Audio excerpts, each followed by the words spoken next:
Good evening and welcome to episode 6 of Loomer Unleashed. I'm your host, Laura Loomer. On tonight's show, I'll be taking a closer look at the ongoing lawfare campaign against President Donald Trump. The latest chapter is currently unfolding in Denver, Colorado, where the deep state and never Trumpers have united in an attempt to prohibit President Trump's name from appearing on the ballot in the 2024 presidential election. You see, their plan is to once again try to hang the January 6th protests around President Trump's neck and to relitigate President Trump's second impeachment, of which he was fully acquitted. And they're doing so by using an often overlooked section of the 14th Amendment, specifically Section 3 of the 14th Amendment. This is just another episode in the long-running saga of calculated lawfare against President Trump. Since assuming office after the 2016 election, he has faced an incessant chain of lawsuits, criminal charges, media smears, and impeachments. Understand that this is part of a multi-pronged political attack. It is being led by an all-star swamp lineup of the sleaziest lawyers and political operatives to call D.C. home. Their intent is threefold. In their best-case scenario, they want to legally prevent Trump from ever holding office ever again. Should that fail, they know that by keeping him bogged down in court proceedings, they are indirectly damaging his campaign by forcing him to spend his time in the courtroom and his campaign cash on litigation. Every single second and dollar that President Trump has to waste on these bogus witch hunts is one less second or dollar that he could have been spent on the campaign trail. Should all else fail, the swamp creatures know that these lawsuits will inevitably damage the reputation and legacy of President Trump. For them, it's a win-win scenario, so they will simply continue to throw lawsuit after lawsuit at him until something sticks, and the establishment uniparty donor class will keep lighting their cash on fire by donating it to rhinos like Ron DeSanctimonious, Nikki Haley, Chris Christie's, and others, just so that the crowded 2024 GOP primary field isn't cleared. This should infuriate you. It infuriates me, and it should also scare you. Donald Trump is fortunate enough to be able to afford the lawyers and fees associated with fending off these attacks. Imagine how devastating a lawfare campaign like this would be on an ordinary person. Were you to become the target of something similar, you would have your entire life destroyed. You would be forced to sell your home and all of your possessions just so that you could afford the legal fees to stay out of jail. You would be fired from your career, and you would probably struggle to ever hold down a job ever again. Also, your marriage and your family would certainly be strained, if not completely wrecked. And if you're single, good luck finding somebody who wants to date you. The state has the power to make your life a living hell if they so desire. That is obviously not how the system is supposed to work, but it is sadly what it has become. I myself have been subjected to living this nightmare via extreme censorship campaigns that left me debanked, silenced, defamed, and unable to make a living for several years. I earned the title of most banned woman in the world due to the censorship and election interference that I was subjected to. When I ran for United States Congress in 2020 and 2022, I made history as the first deplatformed federal candidate for office, and I was the only candidate in the nation to be denied access to create or even have any type of campaign social media accounts. I warned that what happened to me would eventually happen to President Trump and others if the GOP didn't begin to take election interference seriously, and I was correct. And so I empathize with President Trump and others like the January 6th political prisoners who are having their lives destroyed by a weaponized government and a two-tiered banana republic justice system, or rather an injustice system. And for this case in Colorado that is playing out in a Denver courtroom this week, the entire proceeding revolves around January 6th.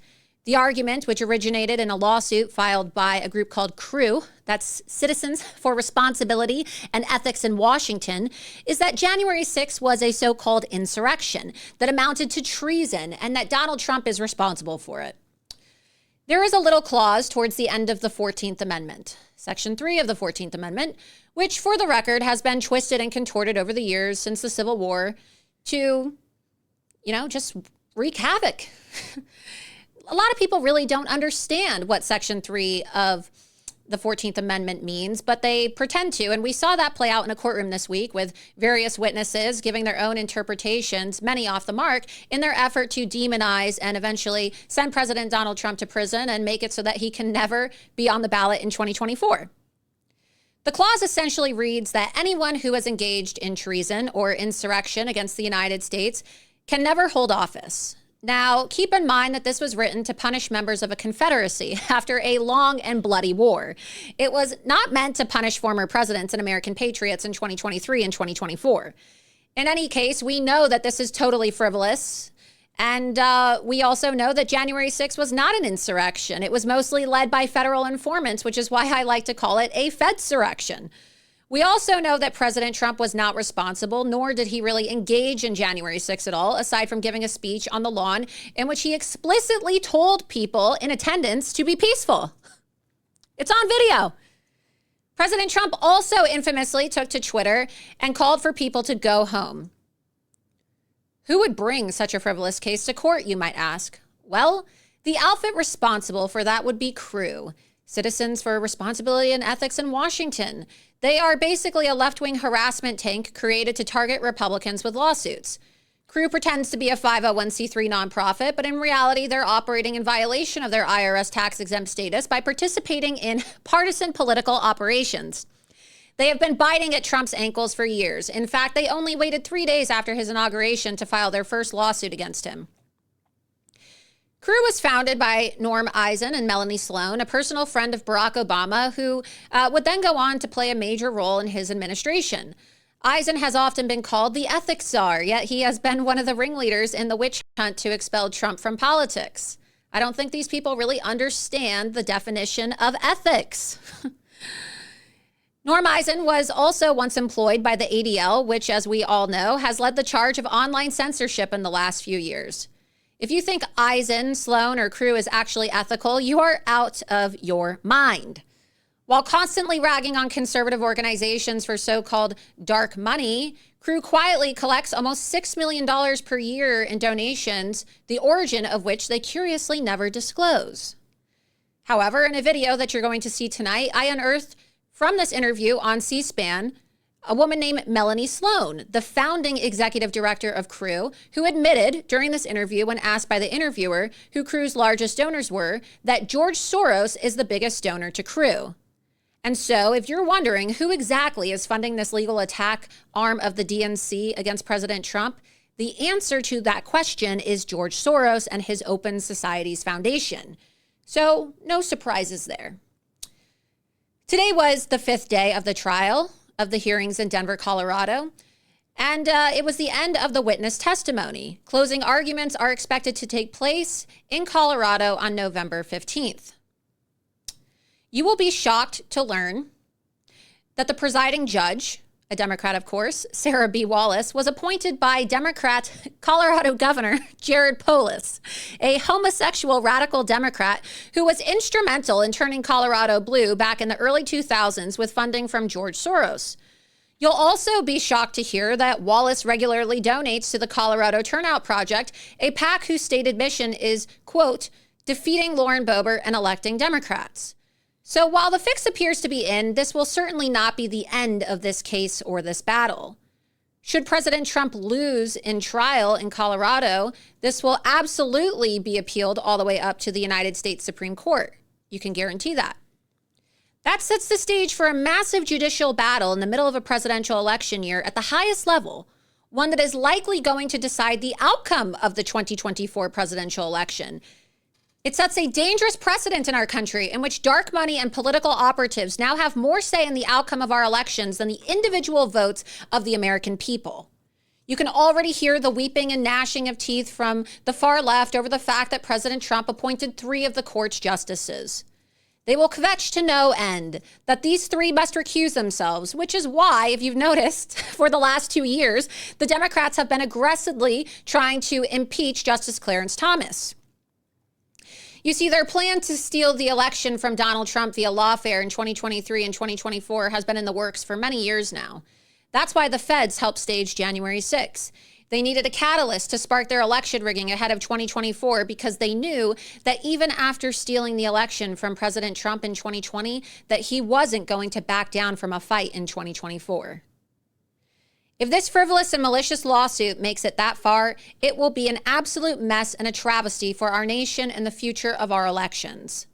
Then again, even if President Trump prevails in Colorado, the left will just move on to their next lawsuit, and they aren't wasting any time. Just yesterday, the trial over the same exact thing, in an effort to keep President Trump off the ballot, had its first day in court in Minnesota. This is a nearly identical case, and you can guarantee that the Democrats are going to try to replicate these cases and these lawsuits in as many states as possible ahead of 2024. You see, the Uniparty and the deep state made a commitment back in 2016 that they would never allow President Donald Trump to hold office ever again. And it looks like they are doing whatever it takes to keep their word. There is a young female journalist, conservative journalist, by the name of Laura Loomer. If America's men acted like Laura Loomer, our problems will be fixed in about 5 minutes. Chained herself to She Twitter. chained herself.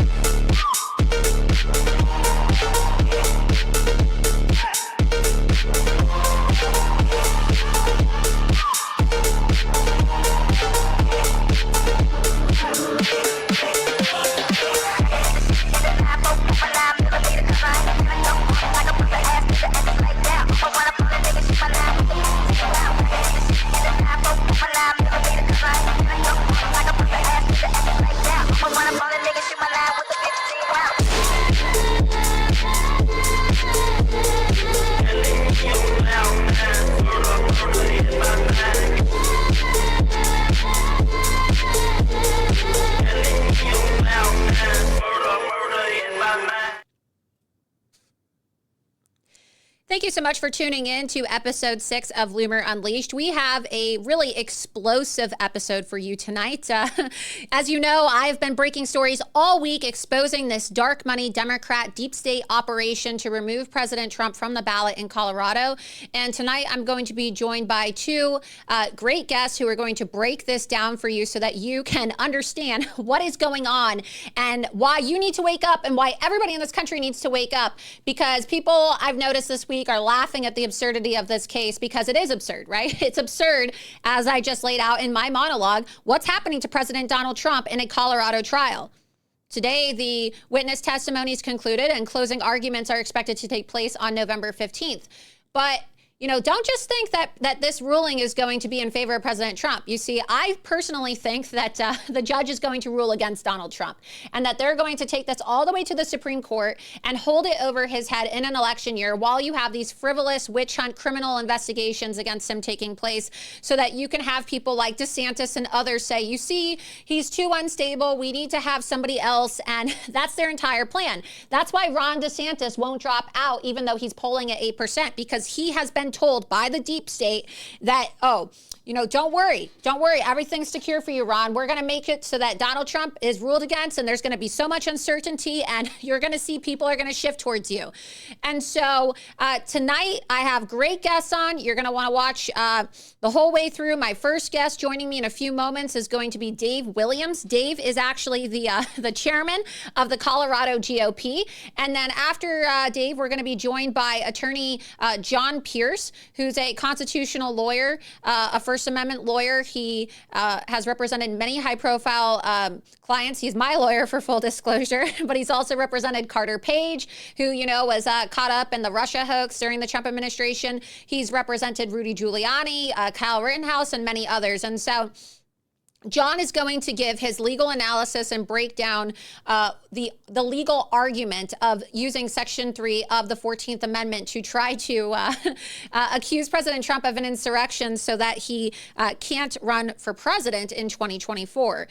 John is also representing dozens of January 6 political prisoners, and so we're going to ask him how, you know, his experience in the courtroom representing dozens of J6ers, you know, is shaping his opinion regarding President Trump's trials and tribulations as it relates to the attack on him, right? And this effort to use January 6th, even though that was the basis, right, for his second impeachment, which the Democrats are now trying to relitigate out in the public on the ballot ahead of 2024. Okay, President Trump was acquitted. Why are we talking about this, right? Why isn't the Republican Party being more forceful and saying, hey, we already discussed this. This was the premise of the second impeachment of President Donald Trump, for which he was acquitted.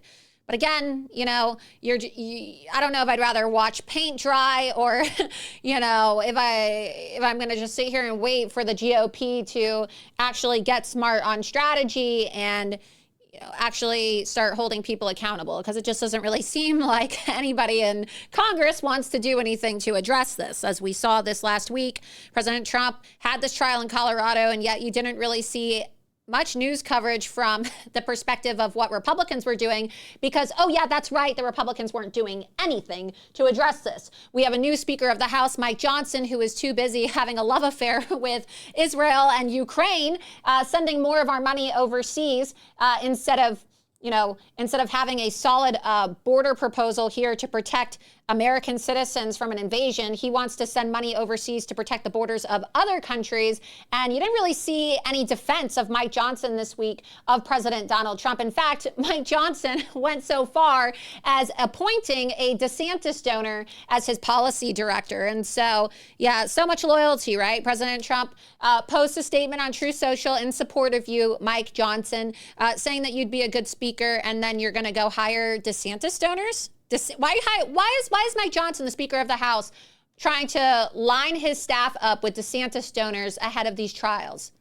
Keep an eye on Mike Johnson, because I called this out from day one. I don't trust the guy as far as I could throw him. I think he's a rhino. He has a terrible fundraising record, which means he's not going to be able to effectively raise money compared to somebody like a Kevin McCarthy. And you're going to see they're going to be able to easily manipulate this guy. And I don't really trust that he's super loyal to Trump. He likes to say he is, but I'm loyal to Trump. You're never going to see me associate with a DeSantis donor, or you're never going to see me try to, hire somebody who gave money to Ron DeSantis' presidential campaign and hasn't given money to Donald Trump. And so we are going to get into this. But before I bring Dave on, this is the exclusive report that I just published last night. We had to reschedule the show due to an unforeseen emergency, a tragedy, really, really sad situation.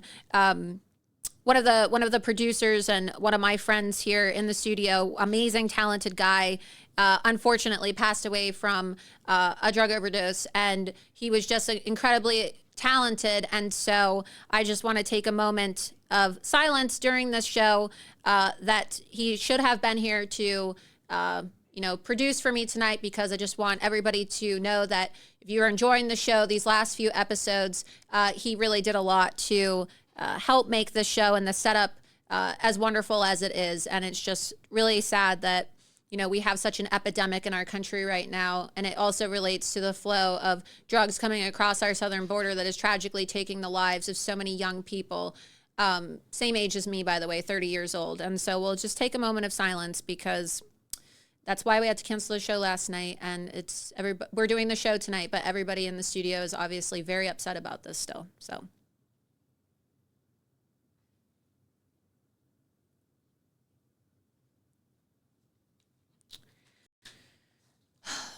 So you'll see this report. Exclusive, meet the leftist operatives funded by Soros who are targeting Trump in Colorado. Colorado has become the epicenter of the political persecution of President Trump and the testing ground for how Democrat supervisors of elections across the country are planning to steal the 2024 presidential election. All eyes are on Denver as the trial against President Trump gets closer to its goals of disqualifying him from the presidential ballot in 2024. As I reported this last week, you may have seen on my website, there were several reports about this. The lawsuit that we saw during this trial this week in Colorado was originally filed and pushed forward by this group called Crew, as I mentioned in the monologue earlier. Crew describes itself as a liberal nonprofit, and it was founded by attorneys Melanie Sloan and Norm Eisen in 2003. When you are a nonprofit, you are subjected to rules at the IRS. You're not supposed to utilize your tax-exempt status for which your donors received tax-deductible donations.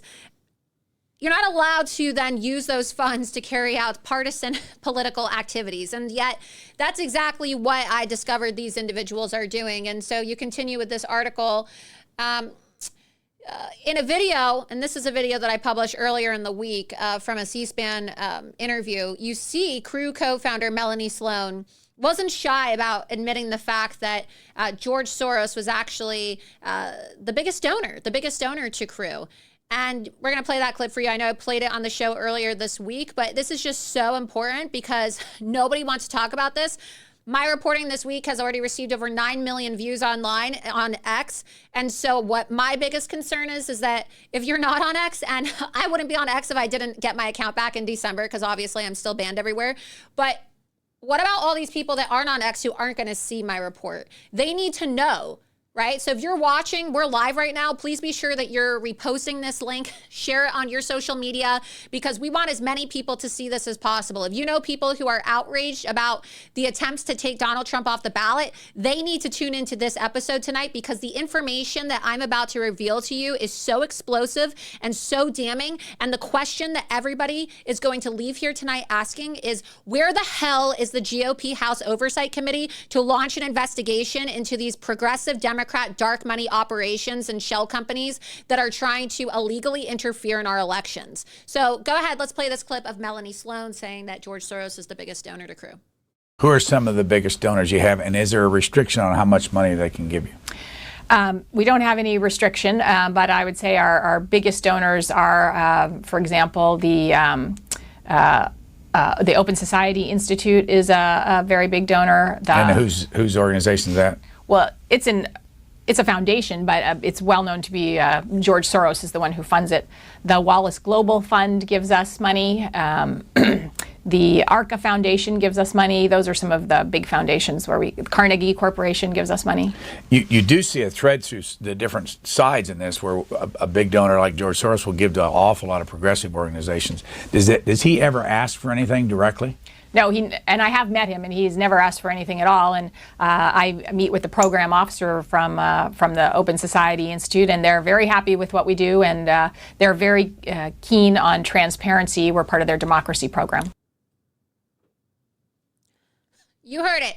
You heard it directly out of the mouth of Melanie Sloan herself, okay? The executive director and one of the co-founders of Crew, saying that George Soros is their biggest donor. And you can see, right? She stutters. It's like, what? Cat got your tongue?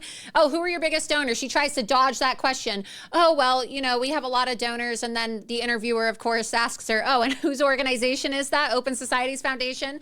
And pretty much had to force her to say George Soros. And so, no, it's not an anti-Semitic dog whistle. No, it's not a Jew-hating trope. I'm Jewish myself.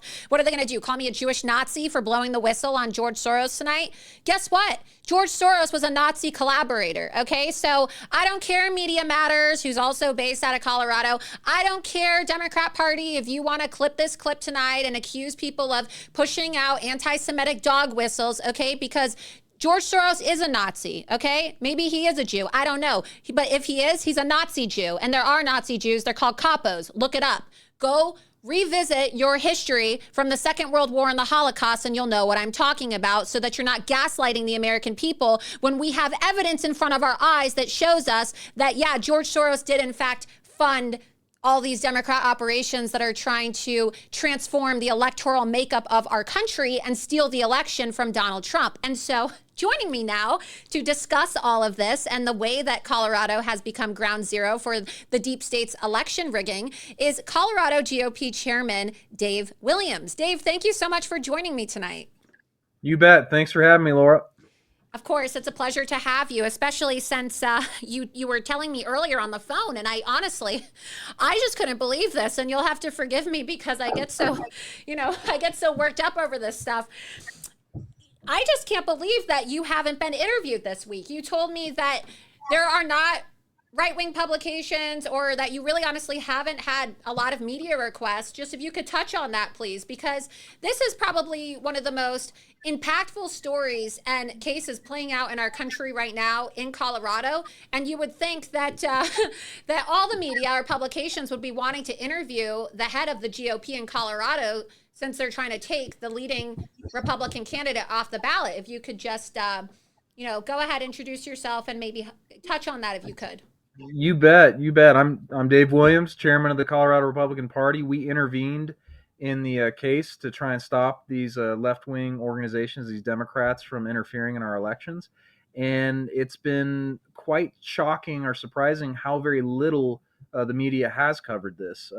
We've had some, radio interviews, some local interviews, but by and large, most of the mainstream media and even on the right, they're not really covering this. I'm not sure what it is, but I will assure you that once this judge rules against us, there's going to be a lot of media coverage, and that's unfortunate because we might have been able to do things differently had we had enough public outcry to stop this undemocratic thing that Crew and company are trying to do.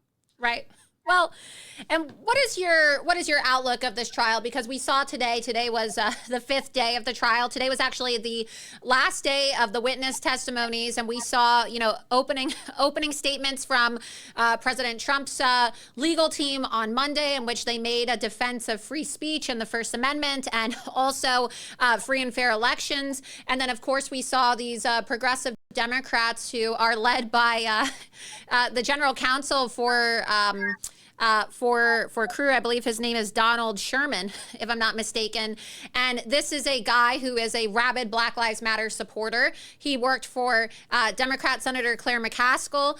He worked for Obama. Okay, these are high-ranking. I don't think your average person understands this, Dave. These are high-ranking Democrat political operatives.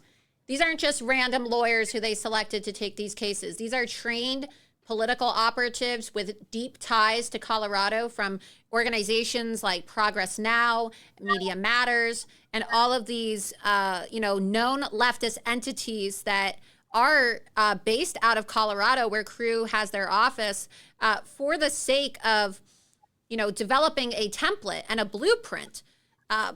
I want to play a clip for you and get your take on this. But one of the reasons why I wanted to have you on tonight is because, in the words of Melanie Sloan and these operatives from Crew, they're saying that they want Colorado to be the template. Because it's not just going to stop at Colorado. This isn't about, we're going to keep Donald Trump off the ballot in Colorado. This is, we're going to set precedent in Colorado, and we're going to trigger a tsunami of litigation in other states. So I want to play this other clip in which she says why they chose Colorado. And How big is your organization? How much money do you have to have every year to operate? We're pretty small. I think people would be surprised to know. We have, I think, about 13 people in our office here. We also have 3 people in an office in Colorado. And our budget is about $3 million a year. Why Colorado? We had initially decided to try and see if Colorado could serve as a model for other states. Did we want to open other state programs and see if we could do what we do at the federal level at the state level? And the answer is yes, we can. Most states have things like election commission data, campaign finance data, and open records laws that you can use the same way we use them federally. But what we've decided is we're not opening any other offices because it's very expensive and hard to maintain. What do you think about that? What do you think about that, Dave, as the chairman of the Colorado GOP, seeing this woman who leads this organization saying that they want to use your state as like a petri dish experiment for how they're going to destroy the rest of the nation? Yeah, I mean, I think I can't overstate this enough. What's happening in Colorado is going to be replicated or is being replicated across the country. We've been experiencing sort of this left-wing attack on our values in this state for well over 20 years. Your article kind of touches on a lot of the players, but one of the key players of this is now Governor Jared Polis. He was one of the original financiers of many of the things, including Progress Now Colorado, who's connected with Crew and others. These people know exactly what they're doing, and they've figured out that if they can use dark money in order to influence elections, they can and they will, and they often succeed. Because in politics, in order to get the kind of marketing or traction that you need, it does require a certain level of money. If they can do it in secret, then they're going to be that much more successful. Yeah, absolutely. And for people watching, if you don't know anything about this trial, what's really interesting about Governor Polis, who's a radical, flaming leftist, homosexual, Democrat governor of Colorado, He's the guy who appointed Judge Sarah Wallace, right? Who's the judge who is overseeing this case. And what's interesting is that she's donated, as I mentioned in my monologue, my opening statement, she has donated to PACs that are committed, right? That are committed to removing Lauren Boebert from office. And why does this matter, right? Well, we're not here to talk about Lauren Boebert, but the reason why the race with Lauren Boebert in her congressional district relates to this and shows how unethical these actions are is because she's running against a Democrat named Adam Frisch, who ran against her in the last election season and only lost by a couple hundred votes. And this guy was hand selected by another one of these Democrat political operatives by the name of Michael Huttner. And Michael Huttner is, and we can pull this up if you scroll down in the article, we'll show this to people watching. Michael Huttner is a Clinton operative. He worked with Hillary Clinton in 2016. He has photos of himself from the DNC convention. If you scroll down in that article right there on the homepage of Loomer, you'll see it. Photos of himself with Joe Biden at the 1996 DNC convention. And Michael Huttner formed a venture in 2015 that was shortly defected after, called Triumph Strategy, with Melanie Sloan, who's the executive director of Crew, right? So you see all these people are connected. Why do I bring that up? How does that relate to Lauren Boebert? Well, it was Michael Huttner who hand-selected Adam Frisch, by his own admission, to run in that seat. Michael Huttner is the one who's running the entire political operation for Adam Frisch so that they can take a red seat and make it blue. And look, I mean, Lauren Boebert isn't exactly like, the most upstanding America First candidate, with donating to Kevin McCarthy, getting caught, like jerking off her boyfriend in a Beetlejuice film, doing a lot of things that are really unappealing to conservative voters in rural Colorado. And so I think that Colorado voters need to really understand the severity of this, not just for the sake of keeping Donald Trump off the ballot in Colorado, but maybe you can speak to the severity of the fact that Colorado is about to lose a red seat to these radical Democrats. I mean, I personally think that Adam Frisch is going to take that seat with the current trend that, we see if another candidate doesn't file to run as a MAGA America First candidate. Well, it's definitely going to be a tough seat to retain. Regardless if it's Lauren Boebert or some other nominee, that seat is definitely in play in a way that I don't think anyone ever expected. And to further put a finer point on it, a lot of these people, it's incestuous. These people have known each other for a number of years.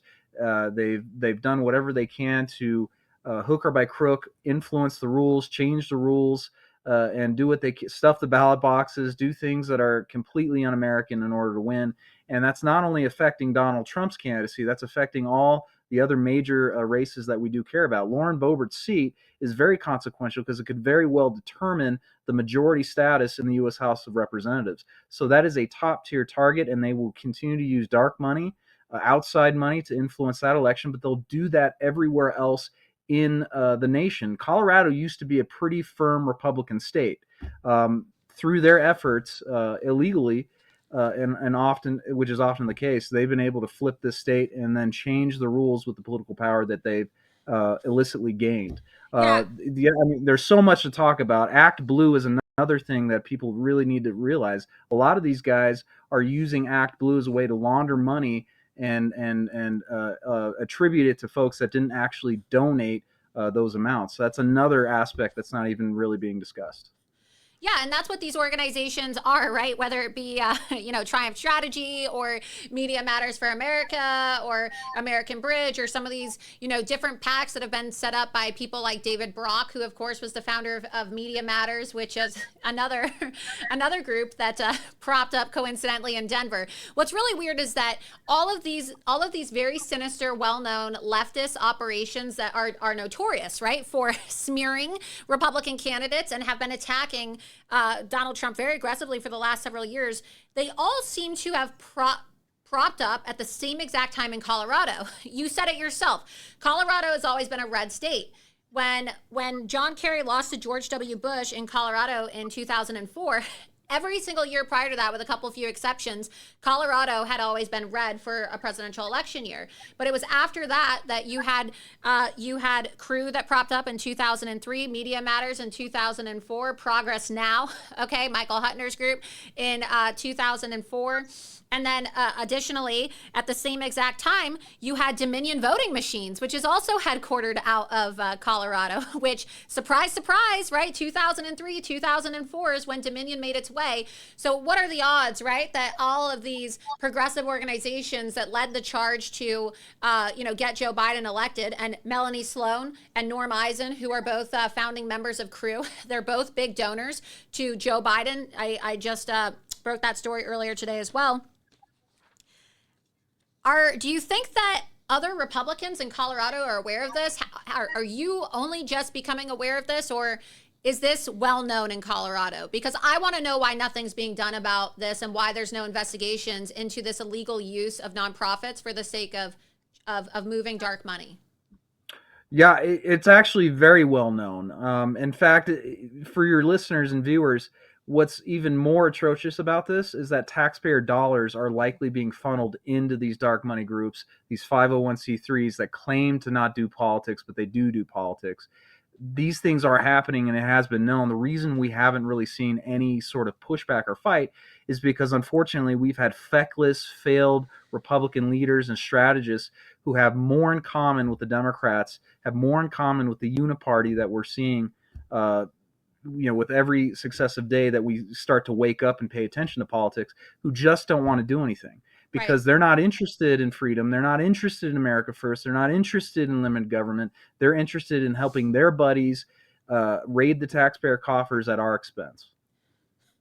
Speaking of ineffective leadership, I saw today that that you had a lot of different, witness testimonies today. You had the trial. Who has reached out, if anybody, from the GOP, whether they be elected members of Congress? Who have you heard from? Have you heard from the U.S. representatives or the GOP candidates from Colorado? Have they expressed support? Or what's being done to support Trump? If you could please, inform the audience about who in Colorado is actually doing something to stop this. Well, aside from my efforts with the Colorado Republican Party and, of course, Trump's team, not much. I will give credit to Lauren Boebert. When I ask her to put something out, she'll put something out. But beyond that, we haven't been seeing too many offers of assistance, whether it's from the national level or anyone else. Ironically, Ken Buck, who really isn't a fan of Donald Trump, did testify on behalf of his team. I think it was yesterday. But he still wanted to make it clear to everyone that he doesn't believe some of the things that I think are so obvious that we need to fight against. But nevertheless, he did do that. Not much has happened. But I think whatever is going to happen, we don't believe the ruling is going to be favorable. So that's when things are going to explode in the next 2 weeks over this trial. Yeah, and, I saw that the closing arguments are on November 15th, and so we have that clip of Ken Buck testifying, and it was just announced yesterday, ironically, the same day that he decided to testify that he wasn't going to be running for re-election, and so I guess that's going to be an open seat, right, in Colorado. So you're going to have a very aggressive effort, because not only are the Democrats going to try to take Lauren Boebert's seat, which they will, I think. Adam Frisch has already raised $4 million, and Lauren Boebert has only raised $800,000 in that seat thus far. You're going to see, I think, an effort by them to use a lot of dark money to try to take Ken Buck's seat. Do you agree? Well, I'm not entirely sure if they'll be able to achieve that. I think if they wanted to have us waste our time and resources in defending it, they might consider doing that. But Ken Buck's seat is a safe Republican seat by the usual metrics, and I suspect that's why he's not running again, because of his opposition to Joe Biden's impeachment, his opposition to bringing justice towards those who are persecuted with the January 6th prisoners. These things that are not mainstream, his opinions not mainstream with the Republican Party.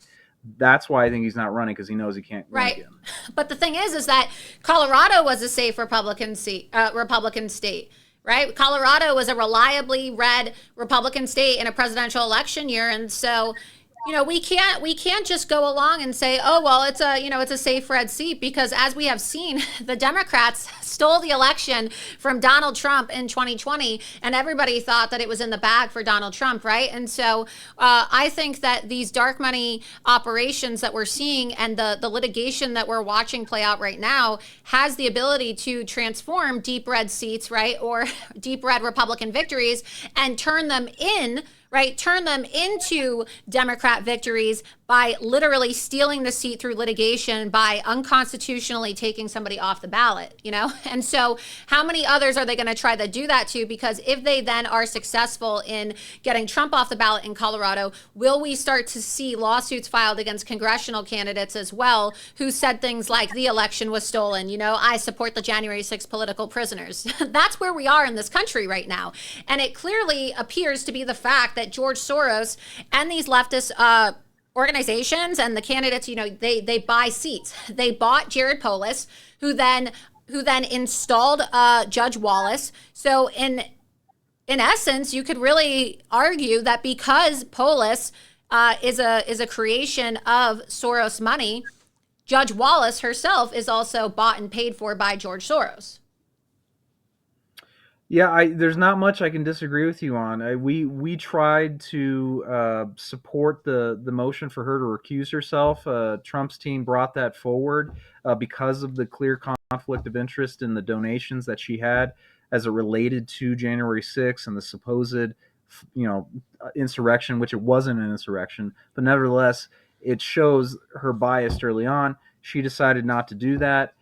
We tend to think that she's not going to agree with our argument that Donald Trump should stay on the ballot. So for those reasons, I can't argue with you. We think that she is a left-wing judge. That's just the way it is. We'll see what happens. We could be wrong, but we're not expecting a good ruling. Yeah, I'm not expecting it either. And I noticed too that I'm looking at your the Twitter account for the Colorado Republican Party, and they tweeted, they said, "We need your help now. Radical Democrats funded by Soros are trying to illegally remove President Trump from the ballot. Across the country, watch Trump's video and chip in a donation to help our efforts to keep Trump on the ballot." So I want to ask you this, because when I said that I was going to be interviewing you tonight, I got some messages and also comments from people who want to know how exactly is the Colorado GOP using these donations, because they make a good point. People said it, President Trump thus far has been footing the bill for these legal costs. So has the Colorado GOP given any money to Donald Trump to support his legal fees? And what are the donations that you're collecting, in the name of keeping Trump on the ballot going towards? You bet. We have we have our own separate legal team, number one. Number two, we not only have efforts inside the courtroom, but we also have to, with an eye for the future, have efforts outside of the courtroom. In case this lawsuit fails and is not a favorable ruling for us, we have to actually put forward an alternate plan to award national delegates to President Trump, should he have the support, which we do think he would.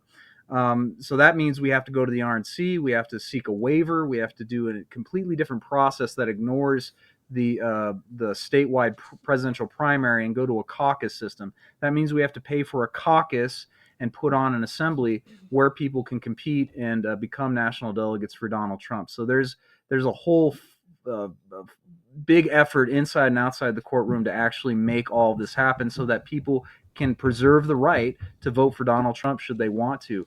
That's only a half measure, though. This thing could, this could go really awry because what we're doing only kind of gets him past the primary. But if the court rules against us and we keep seeing losses in the appellate levels, that could very well affect the general election. So this is a long haul fight, and we are earmarking donations for this fight specifically. And that donation link is specifically geared towards that, so that we know what dollars come in, so that we can put it towards those efforts. So it's a trackable link, is what you're saying, and right. Those funds they haven't been used, or they are going to be used eventually? whatever's donated, we put it towards these efforts that I just described. So you're actively spending money right now? Like, has any money actually been allocated yet? No money's been spent at the moment. But to tell you the truth, we haven't seen a lot of donations already, and I think that's because no one knows what's going on. We have probably less than $1,000 have come in for that specific account. Yeah, no, I mean, look, I'm happy to encourage people to donate. I just want to make sure that money is going to be spent on Donald Trump, or maybe the party itself would, endorse President Donald Trump and give him a check, right? Give him a donation, a campaign donation, because he needs support. And so what happens is you have a lot of state parties. Like, I live in Florida, and, tomorrow we're going to have the Florida summit, and DeSantis and Trump are going to be there. And a lot of people got mad about donating to the Florida GOP because, as I exposed, right, the vice chair of the Florida GOP is married to the chief financial officer of the DeSantis campaign, and people feel like their donations are basically going towards helping Ron DeSantis get elected as president. And so people are very skeptical about donating, and I'm always just doing my due diligence because I want to make sure that if people are donating, that the money is going to be going towards Trump in this effort, because it's very important, and Colorado is going to be the pilot case. And so you guys are, paying for lawyers, and you have mounting expenses. And so you just committed on the show. It's on video so everybody can see it. You are planning on using these funds to help President Trump. Yeah, you bet. I mean, that's the whole purpose. It's not only about keeping Trump on the ballot, but it's actually bigger than Donald Trump, because if they can get away with removing the leading Republican candidate for president from the ballot, they can do that with lower level offices. This is a big deal. It's un-American, and it strikes at the very heart of our democratic process, our republic. This is certainly about keeping Trump on the ballot, but again, if they can do that to him, they will do it to anyone else. Has the Colorado GOP endorsed President Trump yet, or do you guys have plans before the end of the primary to endorse Donald Trump? Our rules require us to kind of wait for the primary to play out, but I assure you that once that happens, we'll make it known where we're at. If you go to my personal Twitter, you'll see my picture with Donald Trump, so you could probably guess where I'm at anyway. And I know you have to walk a tight line because your position and whatnot, but you just argued that this is going to play out in the primary, and this is why we absolutely have to make sure that Donald Trump gets through the primary, because this is going to play out in the general, right? This lawsuit, if they're able to make it go all the way to the Supreme Court. So given the fact that we are in unprecedented times, don't you think that now is the time to disregard these antiquated GOP rules? I mean, the fact that we are even entertaining this ridiculous primary, it's so absurd. DeSantis, Nikki Haley, everybody's polling at 8% nationally, and Donald Trump has a 55-point lead. So I just think that the American people, and also the GOP base, which is pro-Trump, they're looking for leaders right now. They're looking for people that are bold, that are going to say enough of this GOP rhino bullshit. It's time to endorse Donald Trump, the leader of the party, and take a stand against election interference. And so is that something that perhaps, maybe Colorado could lead the way? The Colorado GOP could lead the way in being very forceful and direct in endorsing President Donald Trump ahead of the general. I think it's a fair point to be made, and I think you're seeing a lot of that happen right now. That I don't even know anyone who's really going to watch the presidential debate that's coming up next week. Because we're going to be in Miami and Hialeah. We're going to be at the Trump rally. Yeah, by the way, if you're watching this, President Trump is having a rally on November 8th in Miami. Well, Hialeah, of course, which is like Little Cuba. I used to work out in Hialeah.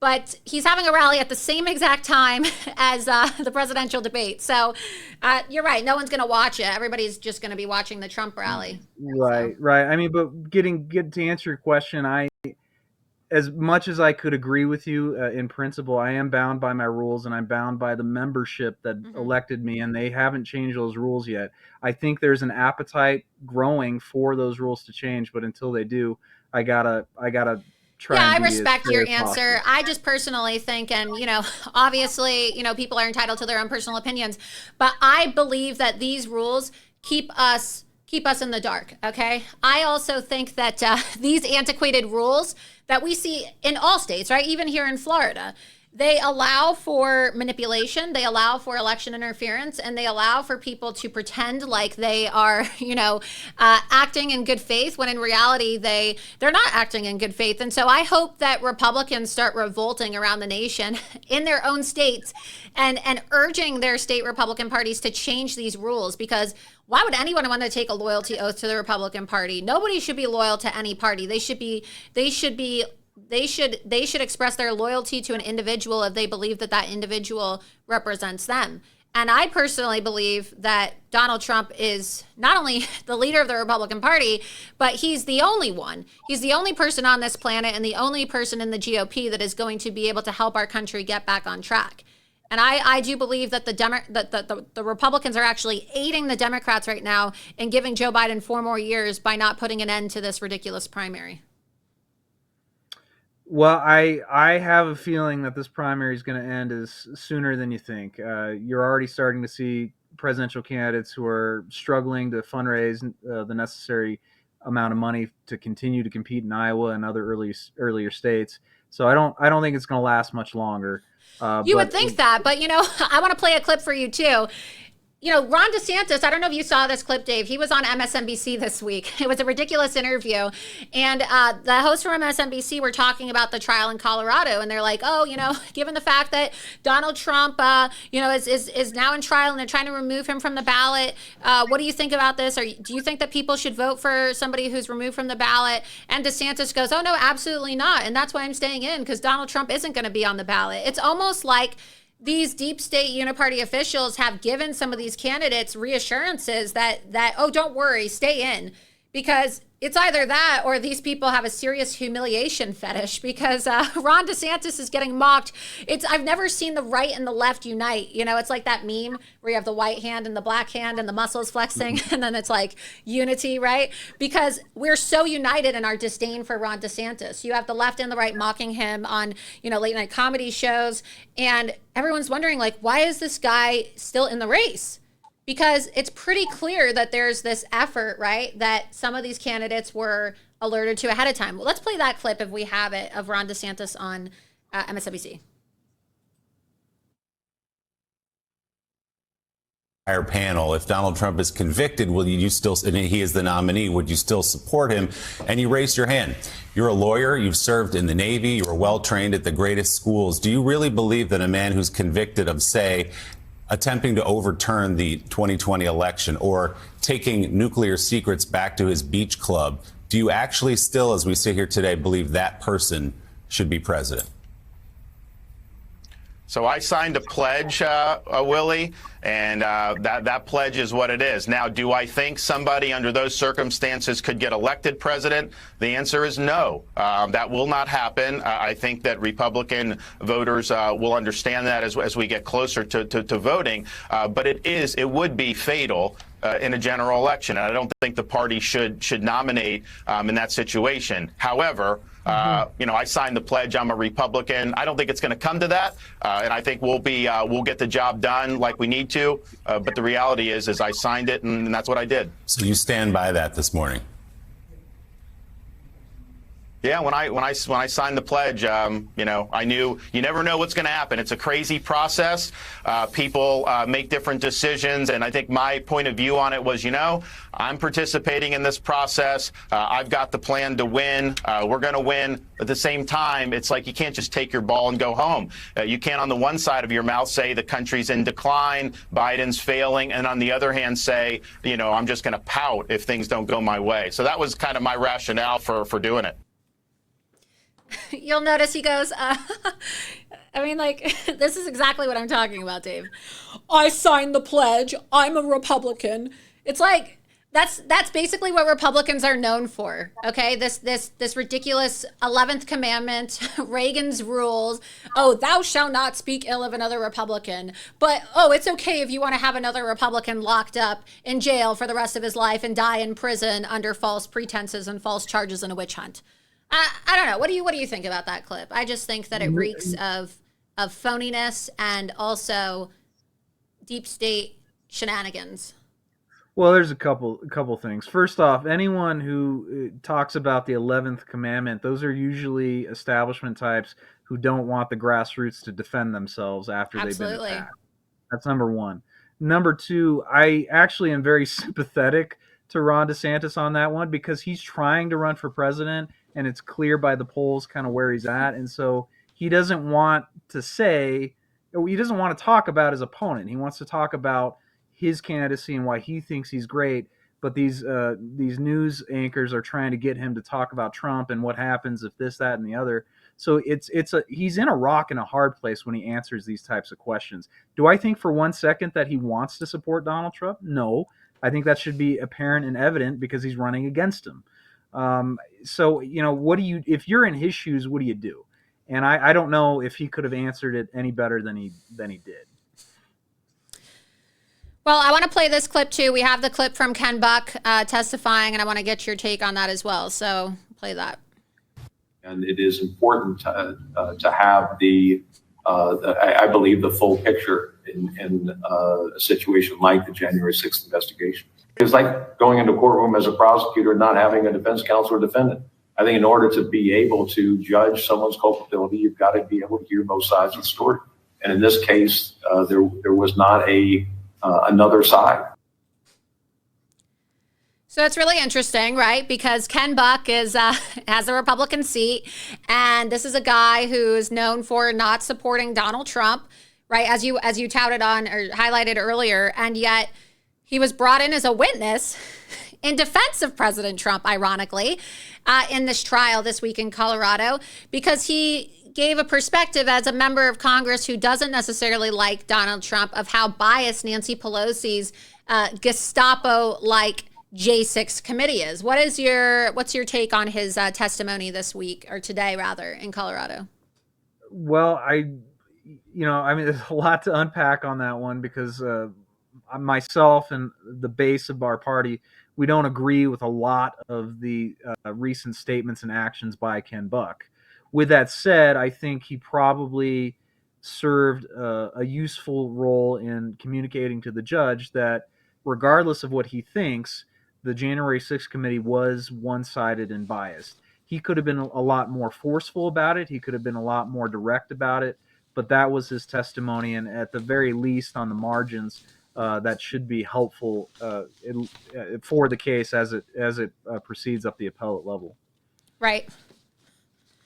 I want to get to the chat because we have a lot of viewers right now. We're on the front page of Rumble right now, actually. So that's really great because so many people who are, maybe they're spending their Friday nights watching Rumble, they're going to be able to watch this. And I want to go to the chat because we have a live chat, and I want to give the opportunity to the live chat to ask you a couple questions because since nobody else in the right-wing media wants to interview Dave Williams, we're gonna hog him up because I think that your insight into this is actually really important, and I think people need to hear from you. Do you still have some time? I don't want to hog up your entire evening, but if you could stay for a few more minutes because I just think that this is so important. So we can get the live chat on. Absolutely. All right. So for the people in the live chat, if you're enjoying this interview, press 1. I want to see whether or not you're enjoying this interview with Dave Williams. And also, please send in your questions. We're going to take a couple questions right now for Dave before we go on to our next guest tonight, John Pierce, because I want you to be able to ask him about this case in Colorado.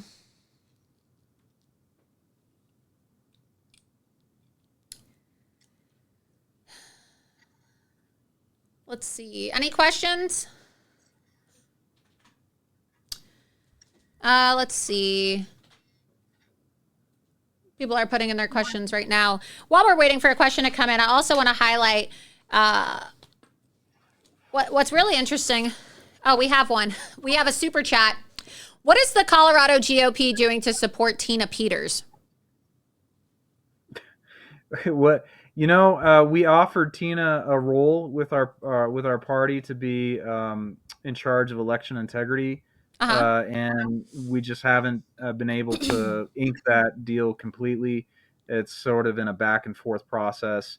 I think really what she's trying to do is focus on her because she still has a trial, and I think it's going to be It might have been pushed out to next year. And I think she's been trying to look for attorneys. But as far as the Republican Party is concerned with Tina, we certainly think what's happening is an injustice. She's being persecuted, and to the extent that we can help her, we certainly will. But we did offer her a role, an official role with our party to help us nail down election integrity issues. Okay. If there's anybody else who's got a question, you can put it in the live chat, the super chats as well, get the priorities. And so there's a lot of questions. If you want to have your question prioritized, you have to put it in the top. Let's see. Do you know who is looking to run for Ken Buck's seat? There are like a dozen names being floated around right now. Okay. I think you're gonna see a lot more people jump into that race, and like with any other Republican primary, you're gonna have all these people run to the right. But when you look at their record, it's not so conservative. So I would encourage everyone to not rush in to support anyone necessarily, but check out their record, check out their rhetoric, and see especially who they've donated to. That's a good metric on where they're going to be politically. Yeah, absolutely. And I published another report today. Speaking of who people have donated to, in this article that people can look, it's on loomer.com, I just published it right before coming on tonight, exposing Norm Eisen and Melanie Sloan, the prolific Biden donors behind the effort to remove Trump from the Colorado ballot. So these people who I outlined tonight are receiving funding from Soros, and I showed you how they're receiving funding as well. FEC records as early as October 24th, okay? So in 2020, Melanie Sloan gave tons of money to the Joe Biden for President campaign. We see donations to Warnock in Georgia, the seat in Georgia, the Senate seat. So Kamala Harris, so she's given money to the Kamala Harris, Raphael Warnock, and Joe Biden. Interesting, right? Interesting how Melanie Sloan, the executive director of Crew, donates to some of the most high-profile Democrats at the center of the stolen election in 2020. What a coincidence that is. We have Norm Eisen as well, who gave to the Biden Victory Fund, Chuck Schumer, Obama for America, Hakeem Jeffries, okay, Warnock for Georgia, John Ossoff. So really interesting political donations here. You see, these are all races that many people believe were stolen. I think that's really interesting. And of course, they use their allies in the mainstream media too, Dave. A lot of people don't know this, but MSNBC host and anchor now, I guess, Claire McCaskill, who now has her own show that just launched a couple weeks ago. Coincidence, okay? Right before the trial, of course, because all these people they just happen to be in sync by coincidence. Isn't it interesting how this all happens? And Claire McCaskill is a former Democrat senator. One of her staffers is the leading counsel for Crew.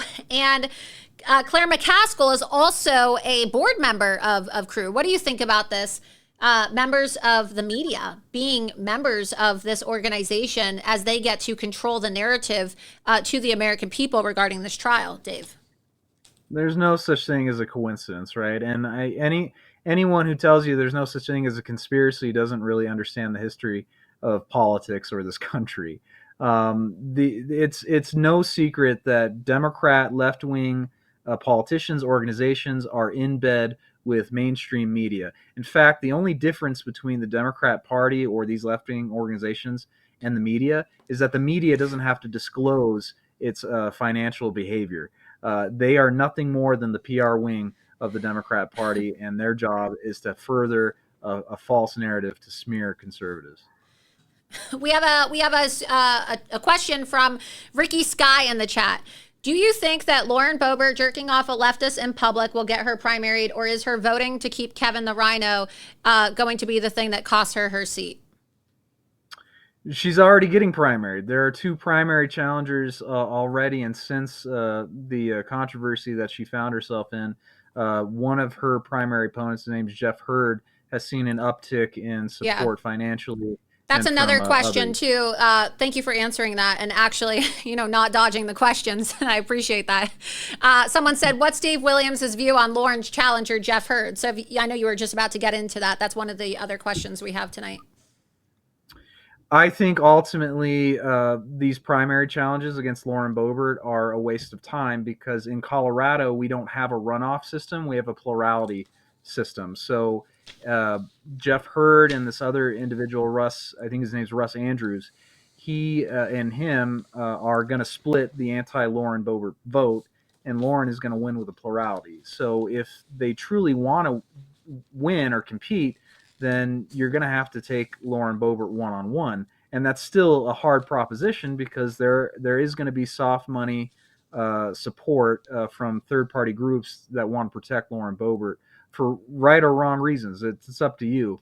But ultimately, Right. these primary challenges are not going to go far.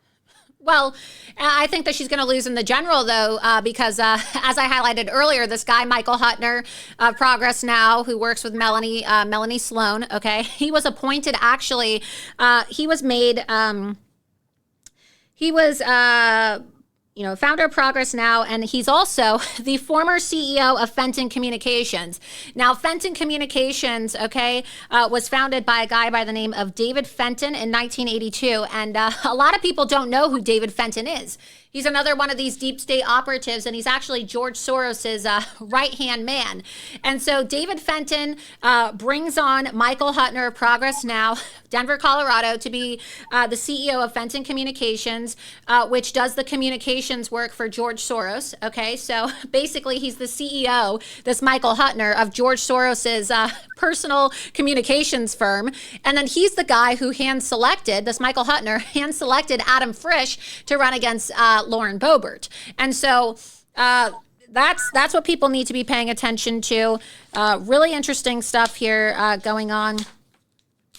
All these people are tied together. I mean, we'd be here all night, and obviously we have John Pierce coming on, so I would really encourage everybody to check this out. But you brought up Jared Polis, and Jared Polis, the governor of Colorado, did you know that just 2 weeks ago, just 2 weeks ago, Progress Now had their 20th anniversary celebration in Colorado, and at this 20th anniversary celebration, Dave, you had people like Hickenlooper, you had Jared Polis, you had Jenna Griswold, your Secretary of State, and at this event, you can scroll down. These are some photos here on the screen. Full screen here.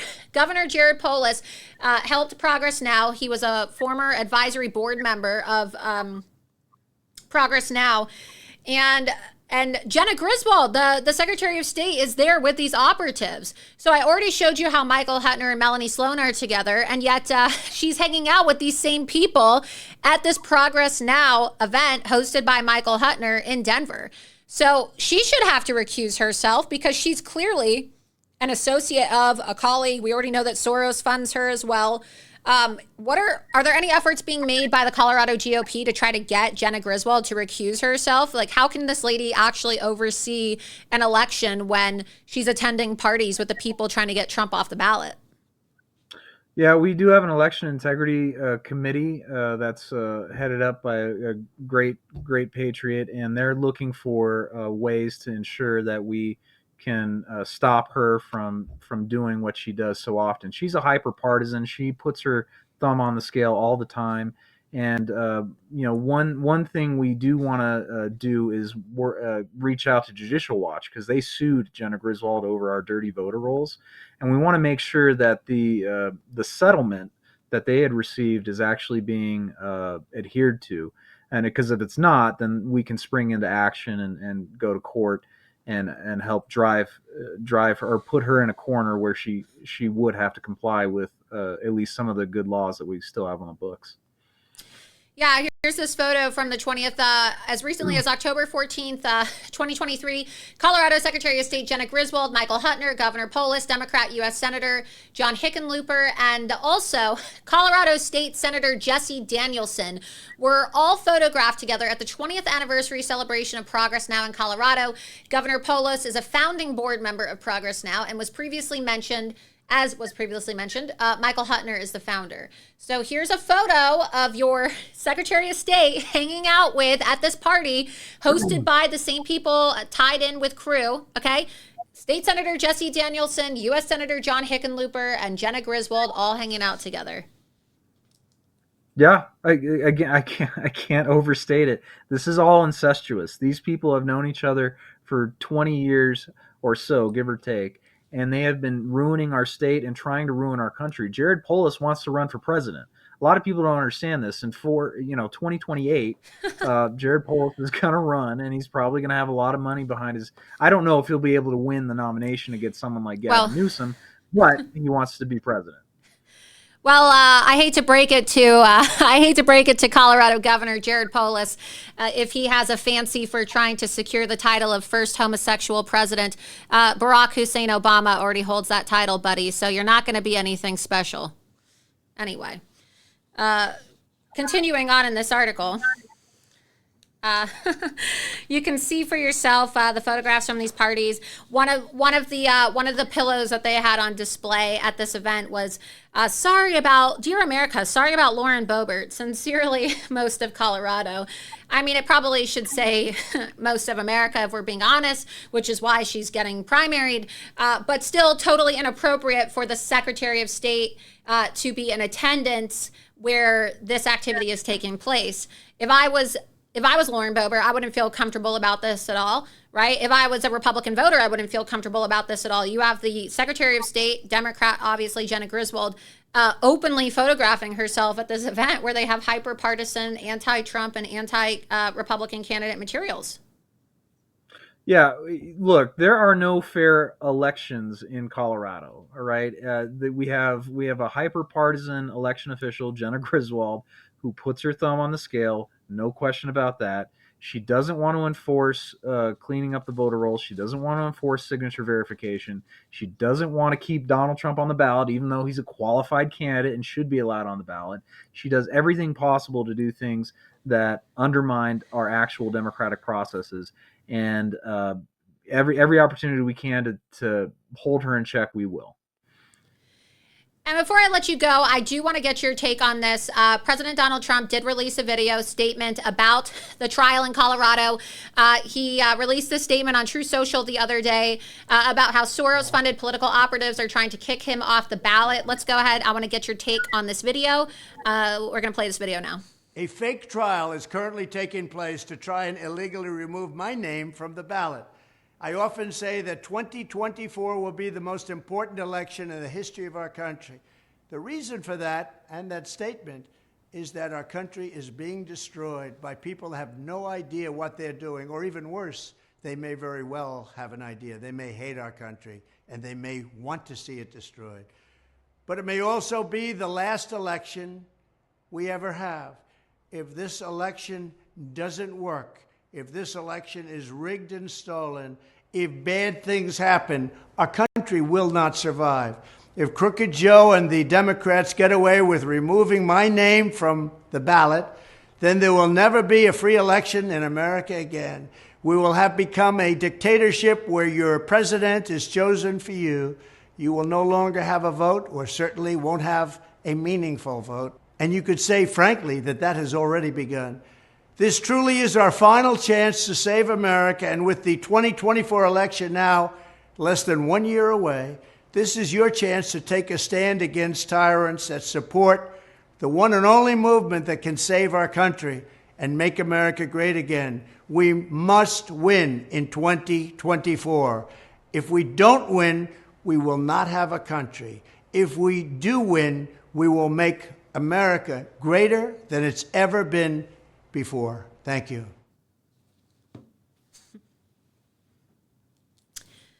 Very powerful clip there. Looks like, I think there was a technical difficulty.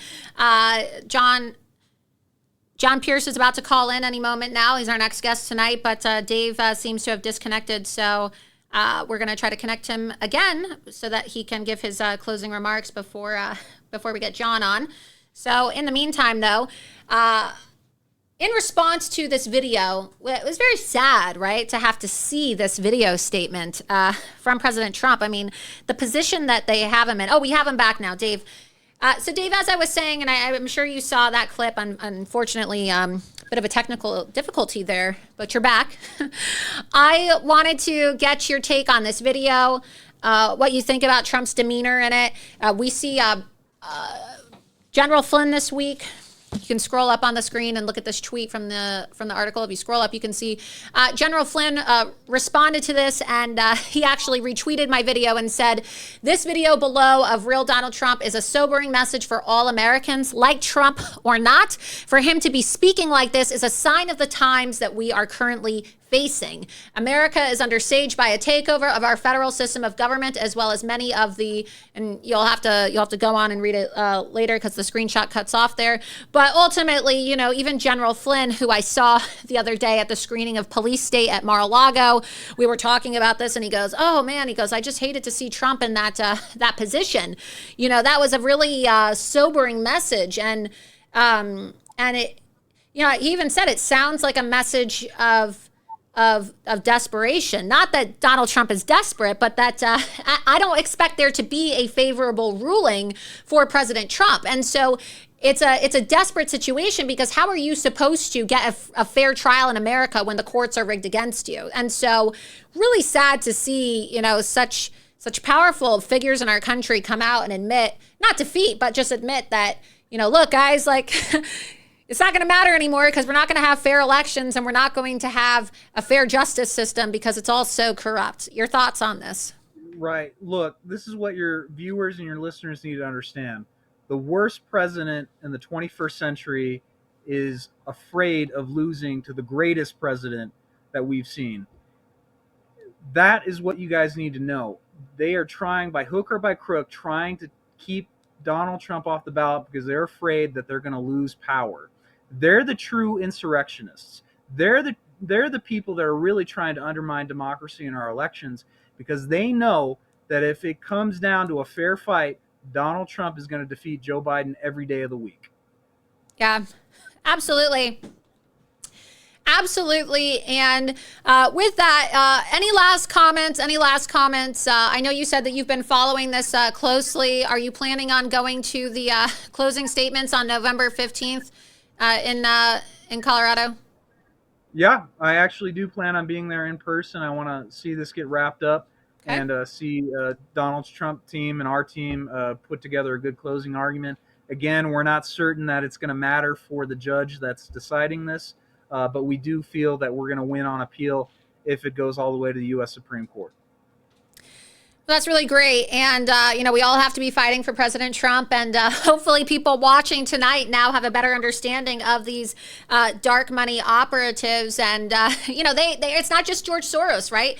You have former U.S. senators in the form of Claire McCaskill. You have former CIA operatives in the form of Evan McMullin, who, of course, ran for president against Trump in 2016 and is very closely aligned with Mitt Romney.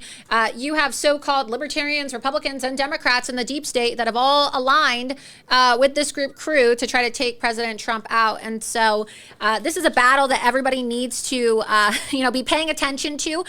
People need to be supporting you and your efforts. And so I'm really grateful that you gave me so much of your time tonight, because it really is a shame that there aren't many other journalists who decided to interview you about this. Where can people support the Colorado GOP and contribute to these legal funds, since you have committed, right, on video tonight that the money will go towards Donald Trump? Sure, absolutely. Well, the best link to go to is the one on our social media. In the next couple of days, we'll go ahead and make sure there's a pop-up for the legal fee itself. But visit our website generally for information. It's cologop.org. That's cologop.org. And follow us on Twitter. It's our same handle. It's at COLOGOP, and you'll be able to interact with me and the party, and we'll get you all the information you need to get plugged in. And where can people follow you? You can follow me on my personal account. It's REP Dave Williams, DAVEWILLIAMS. Any last comments before I let you go tonight, Dave? Yeah, we're gonna make sure that we beat back this true insurrectionist plot from the Democrats, and we're going to make sure that Donald Trump's on the ballot so that you can elect him in November. Dave, thank you so much for spending your Friday evening with me. Thank you so much for, fighting alongside President Donald Trump for Colorado voters to be able to vote for who they want to vote for. And, we wish President Trump all the best, and hopefully Hopefully President Trump is able to beat this back. I would say hopefully the judge doesn't rule against him, but I think we all kind of know what's coming down this down the road these next 12 days. So, Dave, thank you again. See you soon. You bet. Take care. Thank you. Wow. So really great interview. You know, I'm a fair interviewer. I do not give softball questions. Okay. We're going to cover a lot of issues, and I want to make sure that Loomer Unleashed is a platform for all GOP chairs from all states across this country to come on and talk. But we're not going to give you softball interviews. Okay. We're not going to avoid certain controversial topics. We're going to say it like it is, and we're going to see who answers the questions. And so that was really great. You know, he didn't dodge any questions. Dave Williams, that's the chairman of the Colorado GOP, really did his best to answer all the questions tonight. And I hope that those of you watching found it to be informative and found it to be educational about the gravity of the situation that is currently taking place in Colorado. I want to get to my next guest tonight. My next guest is somebody who, personal friend of mine, but also too somebody who I greatly admire. He's a brilliant attorney, a Harvard attorney, actually.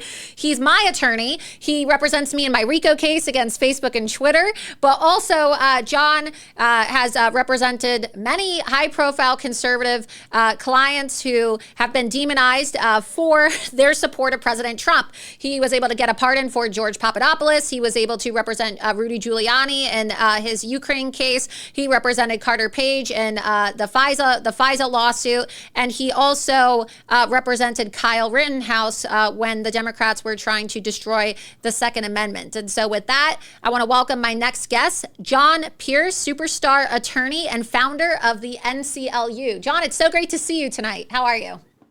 Well, that was quite the introduction. Thank you so much, Laura. It's always great to see you. Thank you for having me on. Of course.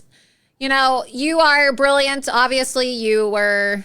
Well, just tell people a little bit about yourself. You know, maybe I'll let you tell everybody about your background so that they understand your passion and how you could be working in any of the top law firms in America with your Ivy League credentials, but you're choosing to not live a life of luxury so that you can fight for political prisoners in America. If you could just give the viewers a brief breakdown of your background and, you know, where you went to school and how you got to where you are now, John. Sure. Yeah, I'll try to be concise. I mean, essentially, I think the best way to describe it is I'm a recovering big firm lawyer. Went to Notre Dame undergrad and had an Army ROTC scholarship, and then served for about 3 years on active duty in the U.S. Army as an M1A1 Abrams tank platoon leader in the 1st Cavalry Division at Fort Hood.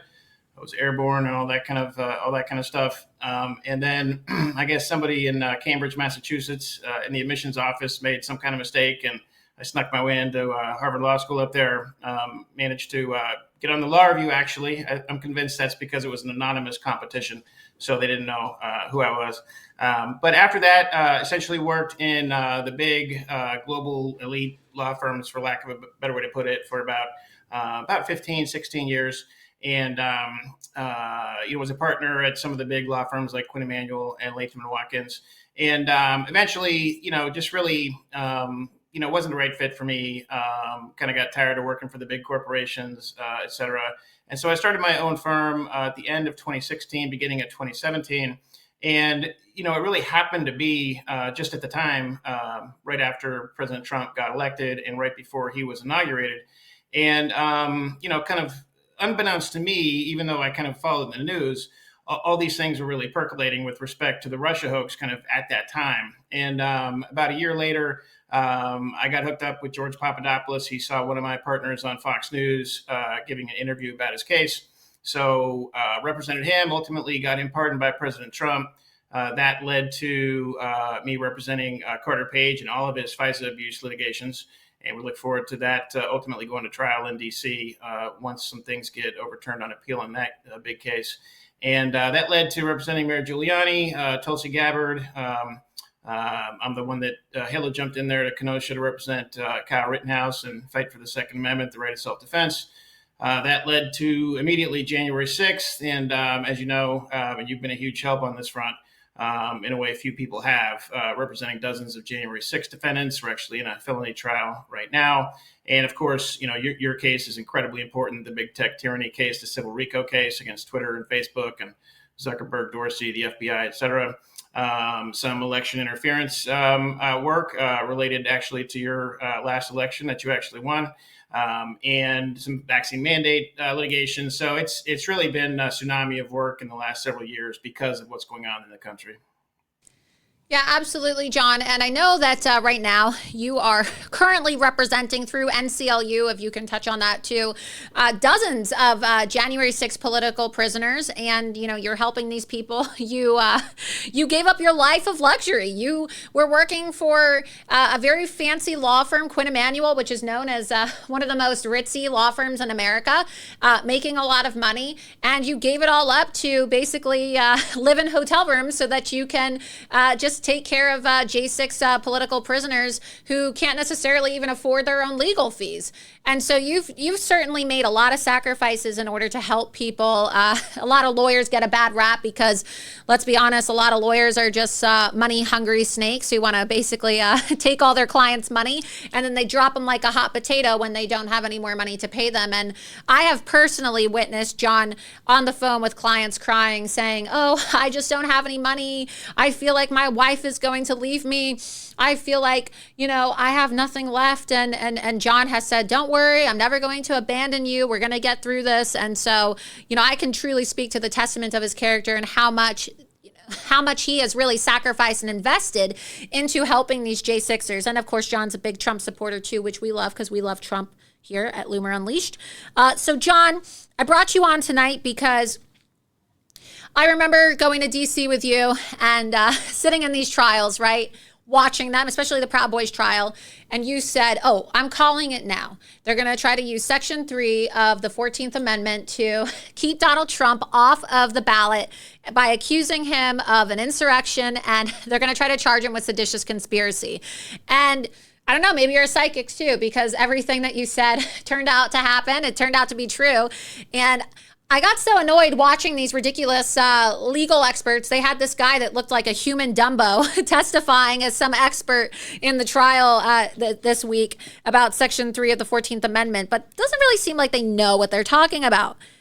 Give us your understanding of Section 3 of the 14th Amendment and how this could impact the 2024 election as it relates to January 6th. Sure. Yeah, you're absolutely right. I mean, it was very clear early on with respect to the way that the Justice Department was proceeding in all these January 6 cases that really their ultimate goal was to go after President Trump and then to use a conviction based on January 6 to try to invoke Section 3 of the 14th Amendment. And, they've gotten started early on that front. They haven't even waited for a conviction yet. But so it is absolutely frivolous to attempt to use the 14th Amendment, Section 3, in this context. And there are lots of reasons for that, actually. And I'll just kind of start going down the list and jump in if you want to focus on any of these in particular. But, number one, and Professor Alan Dershowitz has written and talked extensively about this particular point, and it really is the end of the conversation. And all these points are actually the end of the conversation. It's just that there are a lot of reasons why this provision does not apply. Number one is this is a law that was written for Confederates in the Civil War. The reason that this was passed was to ensure that Confederates from the Civil War, did not hold certain offices in the United States. One of the reasons that is obvious is that everybody knew who the insurrectionists were and who engaged in rebellion at that time. That's why there is no particular clear standard in the 14th Amendment as to what constitutes insurrection, so to speak, because everyone knew. They were all in uniforms. There were no secrets. And so in the first, this just does not apply in the modern day because it was designed for Confederates after the Civil War. The next thing and the next reason that this cannot be applied the way they're trying to apply it right now And this is in the actual text of the 14th Amendment, Section 5. This was intended, and it explicitly is only able to be enforced by Congress.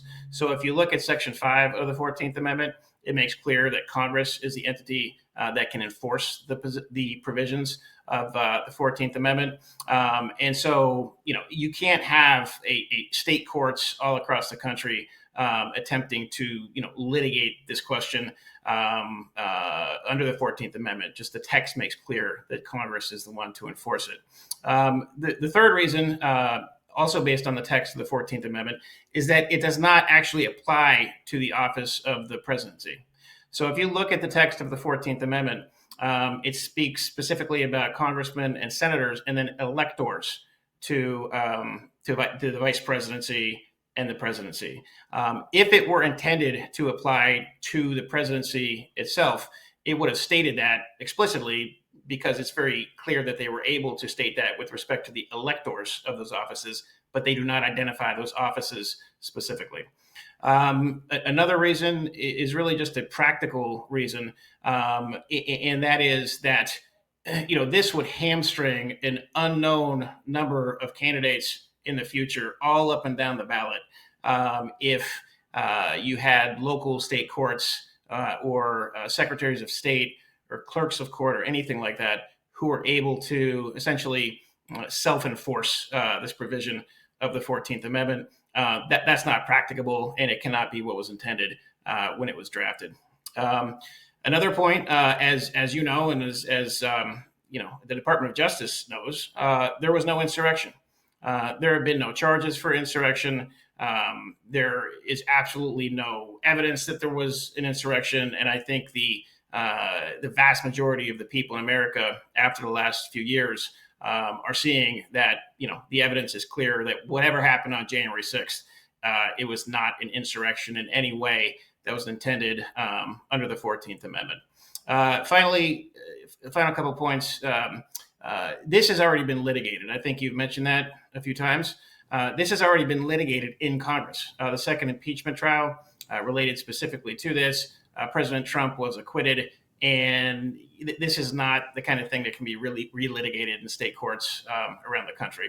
And then finally, there are real First Amendment concerns with respect to this. All of the conduct that President Trump is quote unquote accused of in these frivolous litigations across the country really relate to core political speech about the fraud that occurred in the election and his attempt both as a potential candidate in the future, but also as the president of the United States at that time to ensure that the elections were legitimate. And at most, it involves sort of political arm twisting, which is the way our system works and is entirely protected by the First Amendment. So you cannot have an interpretation of the 14th Amendment that essentially prevents a presidential candidate from being on the ballot for engaging in First Amendment. So what do you think is going to happen? Because obviously, we just, I don't know if you were watching on the other end before you came on tonight, my interview with Dave Williams, the Colorado GOP chairman, but nobody's really expecting Donald Trump to come out on this in terms of the ruling that's expected to be made by this judge, right? The leftist judge, Democrat judge who hates Trump. And so this is obviously going to have to make its way on appeal all the way to the Supreme Court. So what do you think is going to happen? I mean, you've had cases go to the Supreme Court before. You're familiar with very high stakes litigation and very high profile cases. You've obviously represented a lot of Trump administration appointees. You've also been involved in very high profile and I guess you could say toxic media situations, given the fact that you've represented Kyle Rittenhouse, okay, and you saw how the deck was stacked against him. What do you think is going to happen if this goes to the Supreme Court?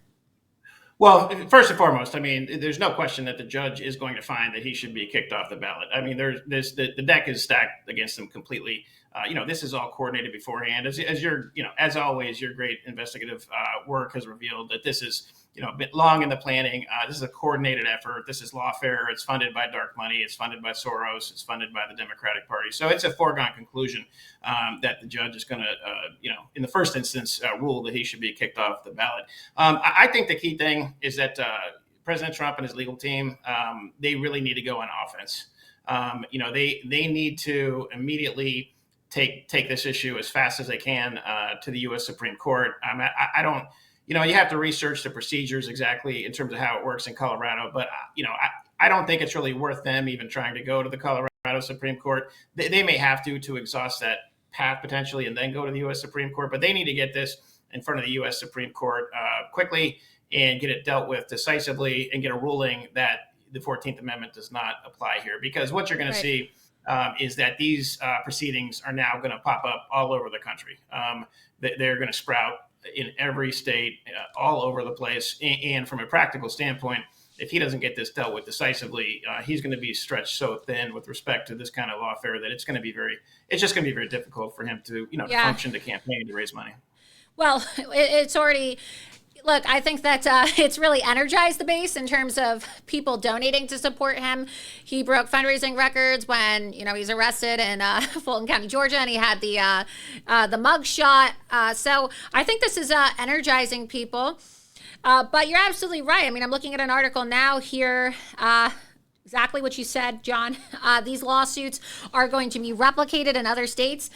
Just from yesterday, the trial over an effort in Minnesota to keep President Trump off the 2024 ballot began Thursday at the state Supreme Court as a similar case continued in Colorado. And so they just want to overwhelm Trump and his legal team so that he has to literally pay for lawyers to be everywhere to represent him all across the country and just drain his money in these very contentious and frivolous, legal cases.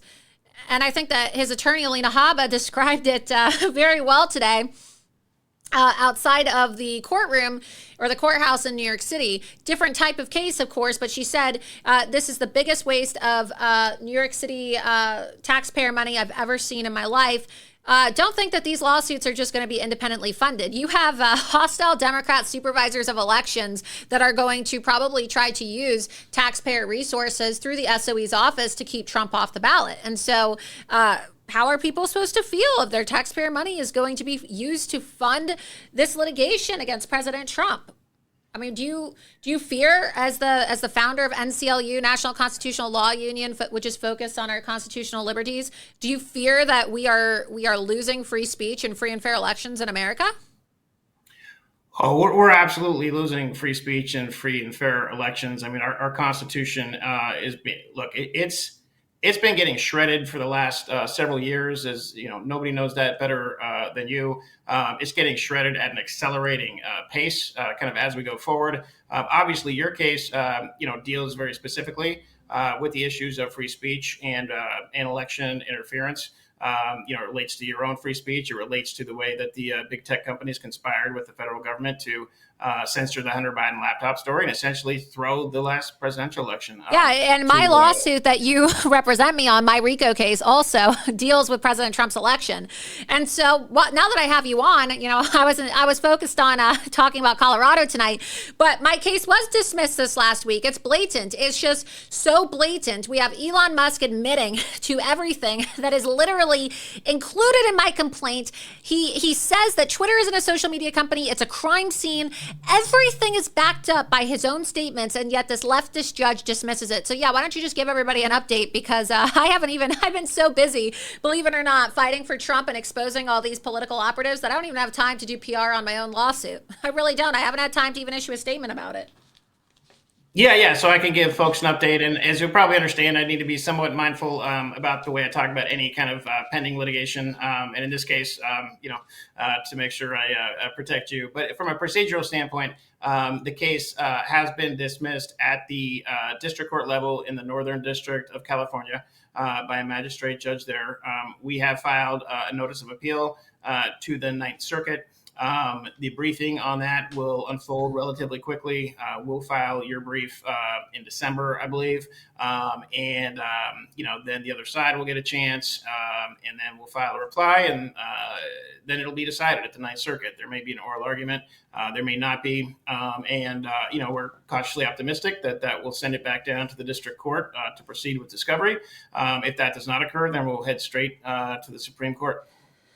Yeah, and you've been with me to California, you've been with me to DC, so you've seen it, and you've told me, aside from your J6 clients, you think that what has happened to me in my case, and you were also the lawyer that represented the individuals that filed the case challenging my election in 2022. You described it. You even described it in these legal briefings as the most blatant civil rights violation of a private citizen you've ever seen in your life. Yeah, look, I mean, what the big tech companies, again, conspiring with elements within the federal government and other elements in corporate America did to you is look, it's as bad as I've ever seen. And terrorist organizations too, because that's an element Yes. of our case too. I mean, the fact that you had members of Congress actually testify, you had these big tech executives testify in a hearing with members of Congress, and they were forced to admit that they are state actors, right? And so everything in my lawsuit, this RICO case, in which I outlined their ties to Islamic terrorist organizations and the way that they're giving material aid to these groups, and they are a criminal enterprise committing organized crime and racketeering like a mob, which is why we use the RICO statute. I'm always talking about it, but maybe you can shed some light on it as my attorney, because sometimes people say, "Oh, you're being so overdramatic." So, no, why don't you tell them how serious this really is?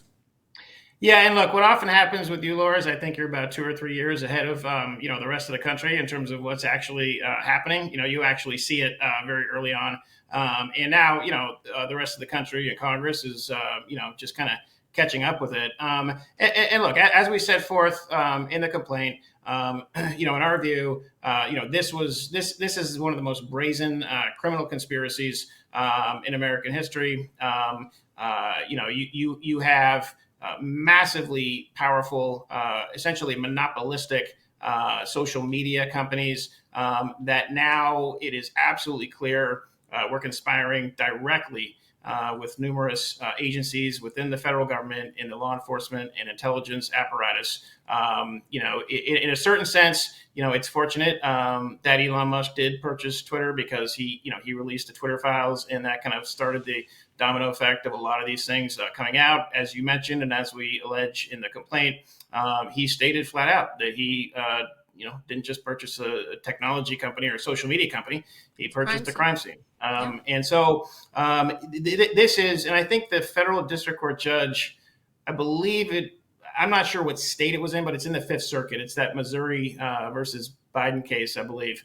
That district court judge essentially found that this is, among other things, the most brazen and serious violation of the First Amendment in American history. Yeah. And that doesn't even touch on the civil conspiracy and the criminal conspiracy aspects that we set forth in great detail in your complaint. The Fifth Circuit affirmed that. I think that case is at the Supreme Court right now. It may well be that you head back up to the Supreme Court in your case. And again, look, after doing it once again, I already had a case go to the Supreme Court. I had a lawsuit I filed in 2018 in which I accused these companies of behaving as state actors.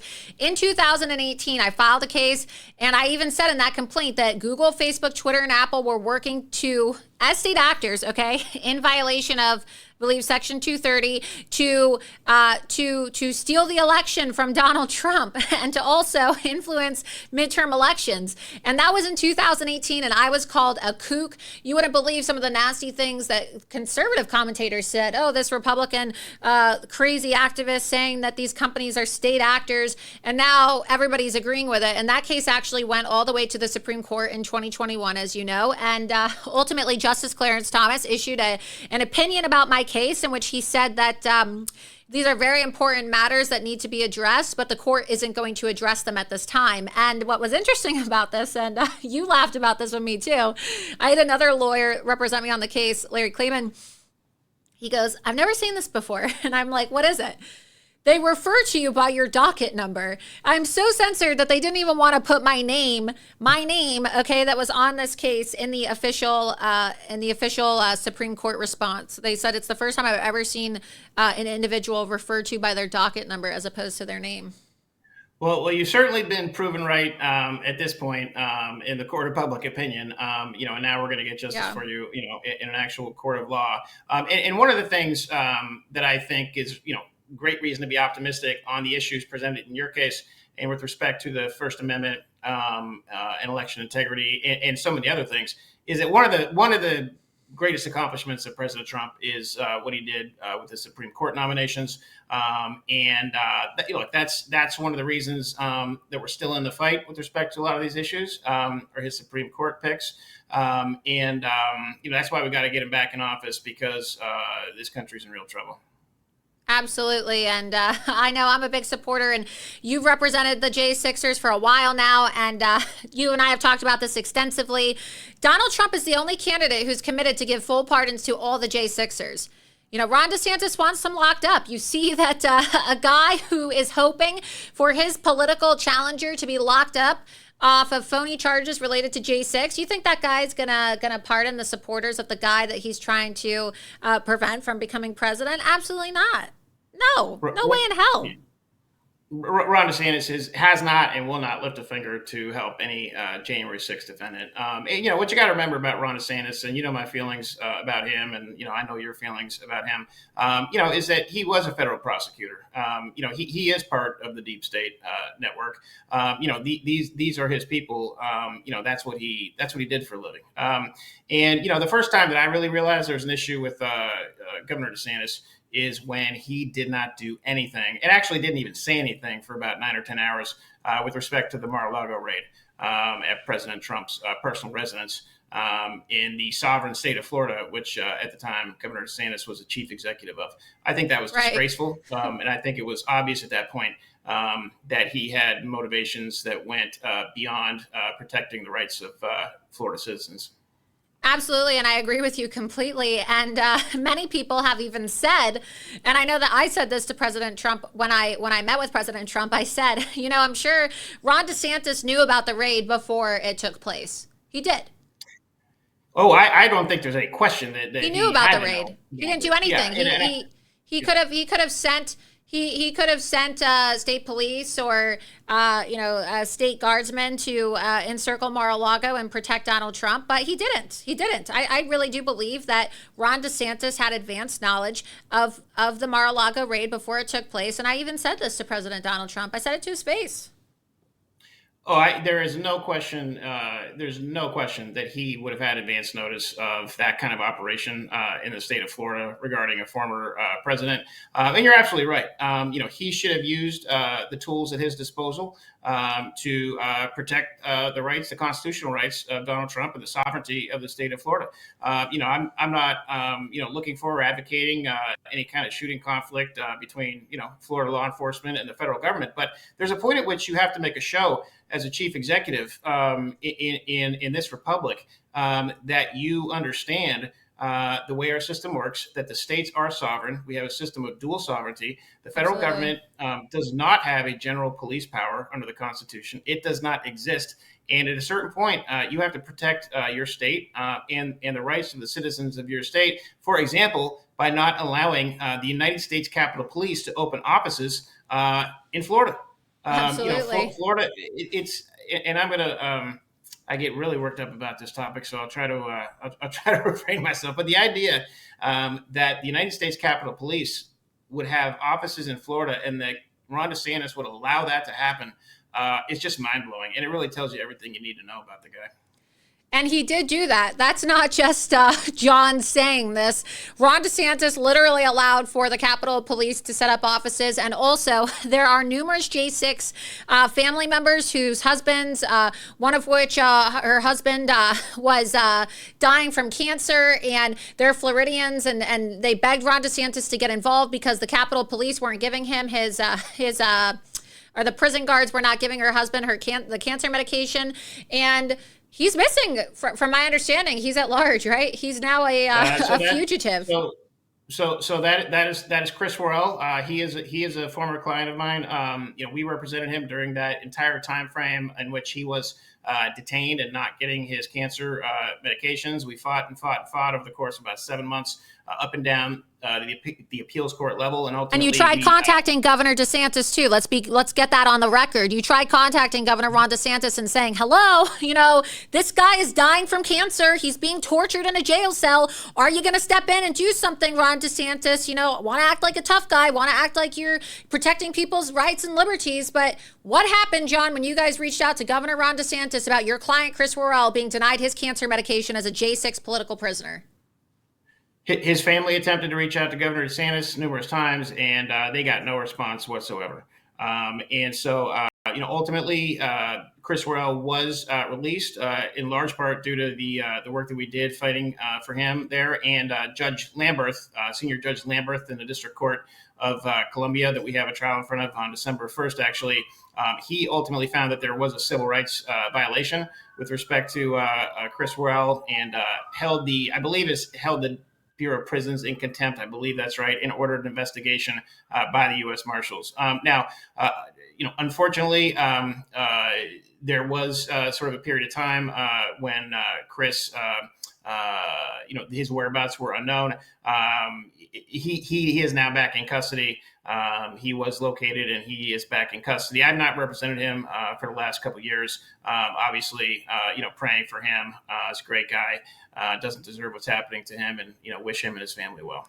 But you do represent over 24 J6 defendants, many of whom live in the state of Florida. I think it's over 36 at this point in various stages of proceedings, from brand new cases to cases that are in trial as we speak, to sentencing phase, to the appellate phase. Yes, and Florida, there are lots and lots of folks from Florida. I believe Florida has by far, actually, the most January 6th. We do. Defendants. We have the number. Yeah. We are the state with the highest number of J6 defendants. And honestly, this was it for me. I haven't liked Ron DeSantis for many reasons, mainly because he allowed for me to be the only candidate in the nation denied access to social media. And he showed me through his inaction as a governor that he wasn't willing to fight back against not only election interference, but just blatant civil rights violations, like me getting banned from my bank and being harassed and being red flagged in the state of Florida. It's just the fact that I was subjected to this to the point of losing my livelihood and not wondering if I was going to be able to pay my bills, and the governor wouldn't do anything when I'm one of the most well-known conservative activists in the state, if not the country. It was just so evil. I can't emphasize, it triggers me. I get a physical, visceral reaction, and you're my lawyer. You've seen it in person. I know that. I literally feel like I have PTSD from it because of the way that big tech has tortured me. You and I, you've seen it. You and I have been in litigation with opposing counsel, of course, and I've had to literally step out because I uncontrollably start sobbing.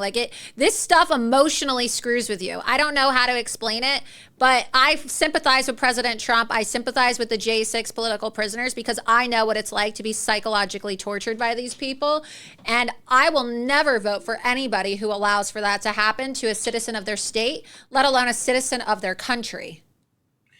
Yeah, and again, you're somebody who knows what's going on way before the rest of us do, in the country at large. And so, you obviously knew what Governor DeSantis was about long before, the rest of us did, and the country did. And that's why it's so important that we got you back on Twitter, and you got your voice back. And now, look, I don't think anybody in the country has had a bigger impact on the primary, which is now over, in terms of exposing who Ron DeSantis is and ensuring that he comes nowhere close to a nomination for the White House. Absolutely, John. I want to pivot over to the chat now because we have a lot of eager people wanting to ask questions. In the meantime, if you are interested, if you're waiting to ask your questions in the chat, give us your website, John, in the meantime, so that people can go and make a donation. I want everybody to donate $5, $10, $20, $50, $100, whatever you can afford. Make a commitment and try to help these J6 patriots and donate to John's work because they're doing incredible work. What's the website, John? Thank you so much, Laura. It's nclu.org. nclu.org. It's a National Constitutional Law Union. We now have our membership option set up. So if if half the people watching this right now go to that website and become a monthly member, you're going to take care of a couple January 6th defendants right there in terms of their ability to defend themselves. So this is so important. We want to have millions of card-carrying members of the NCLU rather than the ACLU. Because we have to make sure that, we're going to take our country back. We're going to get President Trump back in office. It's going to be largely thanks to, MAGA warriors like you. But the key thing after that is we have to make sure we never come this close to tyranny again. We can never let the United States Constitution be put at such risk again. And that involves fighting in the trenches for regular people whose constitutional rights have been violated. Absolutely. So we have a couple chats. I believe my producer is telling me we have a couple super chats, couple super chat questions. So let's see. Let's pull these questions up and see who. If you have a question, by the way, you can put it in the chat. But people who submit their Rumble rants at the bottom, that's when you contribute and you ask your question. Those, of course, will be prioritized. That's how you can get to the top of the chat to ask your question. But we'll be taking questions right now from John Pierce. Let's see. This is an incredible show. So many name drops. I'll have to watch again. Amazing. NCLU, not ACLU. Yes, it's a play on words because John wanted to have an organization that does what the ACLU originally claimed that they were going to do, but it doesn't do. So yes, it's a National Constitutional Law Union. One of the questions is, John, will the appeal process move fast enough to prevent the state from keeping Trump's name off the ballot in Colorado before the United States Supreme Court can weigh in, assuming all other appeals are denied? So that is a terrific question, and it's actually the reason I said earlier that President Trump and his legal team have to go on offense right now, because here's what could happen. Look, all these lawfare attacks, all these frivolous litigations, as you mentioned, Laura, they are backfiring, and they are helping President Trump from a political standpoint, gain support in the polls, raise money. There's no question about that. It's yet another example of how, the radical left and the Democrats just don't understand how regular Americans, view things. But the real problem, I think, could be if these various states, reach a result in some of these 14th Amendment proceedings and then take measures to prevent President Trump from actually being on the ballot. If he hasn't yet gone to the Supreme Court fast enough to make sure that the ballots have his name on them, that's going to be a real issue. Because, look, lots of people will write in President Trump's name, but I think the last thing that the Trump campaign or anybody wants to see is a ballot that doesn't have his name on it. That's just not, that can't be a good thing for the campaign. So I think he's got to go right now to the U.S. Supreme Court. He's got some great lawyers around him. They know what to do. But he's really got to get aggressive and get this thing ruled on, because otherwise, number one, he's going to be facing these proceedings all over the country. It's going to be a massive logistical exercise just to deal with them. And number two, if his name is not on the ballot, that's a problem for him. Absolutely. Thank you so much to Revolver, who just signed up to be a monthly supporter. Be sure that you are reposting this. We are live right now, and so we need everybody to hear this information. So repost the live link on your social media pages, whatever that may be. I never know what to say because I don't really have any social media, so I don't know how many of you still have your social media either, but if you do, please share the link. You can also become a monthly supporter by clicking the bottom of the chat and, follow me on Locals as well. And that way you'll get all of my reports. We actually have another question from a legal student. If you could pull that back up. Kat Anders wants to know, thank you for your super chat, Kat. John, are you hiring? I'm a legal assistant here looking for a new job. I presently work for a large public defense firm, in quotation marks, they say, and all the lawyers I work with are very left-wing. Are you hiring? How do people sign up to apply to work with NCLU, John? So the answer is yes, yes, yes, and yes. As you know, Laura, look, you've been with me. We've been, in combat essentially, around the country, and you know how much work there is to be done on this front. It is a tsunami of work. There are dozens of January 6 cases. Yeah. And it's not just J6 cases too. John doesn't just represent J6ers. He's representing me in my RICO case. And of course, I've raised money to pay for my legal fees, but not everybody can afford it. He's representing J6ers. He's representing pilots who are suing because they were fired or they were reprimanded for not taking the vaccine. He has school board parents. Am I missing anything, John? You have missionaries. You have Christian nationalists who were basically beaten up and jailed because they were preaching the gospel on the side of the highway. You have all types of civil liberty cases, First Amendment cases. It's not just J6ers. I think the J6 cases, in my opinion, are some of the most important cases because it's going to impact the outcome of our election. But just talk about, some of the other work that you do as well, because people need to know that they can earmark their donations on a specific landing page if they wanted to go to J6. But when you donate to NCLU, you're donating to just fight for liberty in general. Yeah, look, we handle cases across the spectrum that relate to the constitutional rights of everyday Americans, whether it be on the plaintiff side or the defense side. So, obviously right now, because of what's happening with the January 6 cases, we just have a ton of those. And, those have to be litigated and they have to be, handled. And these folks get a good defense.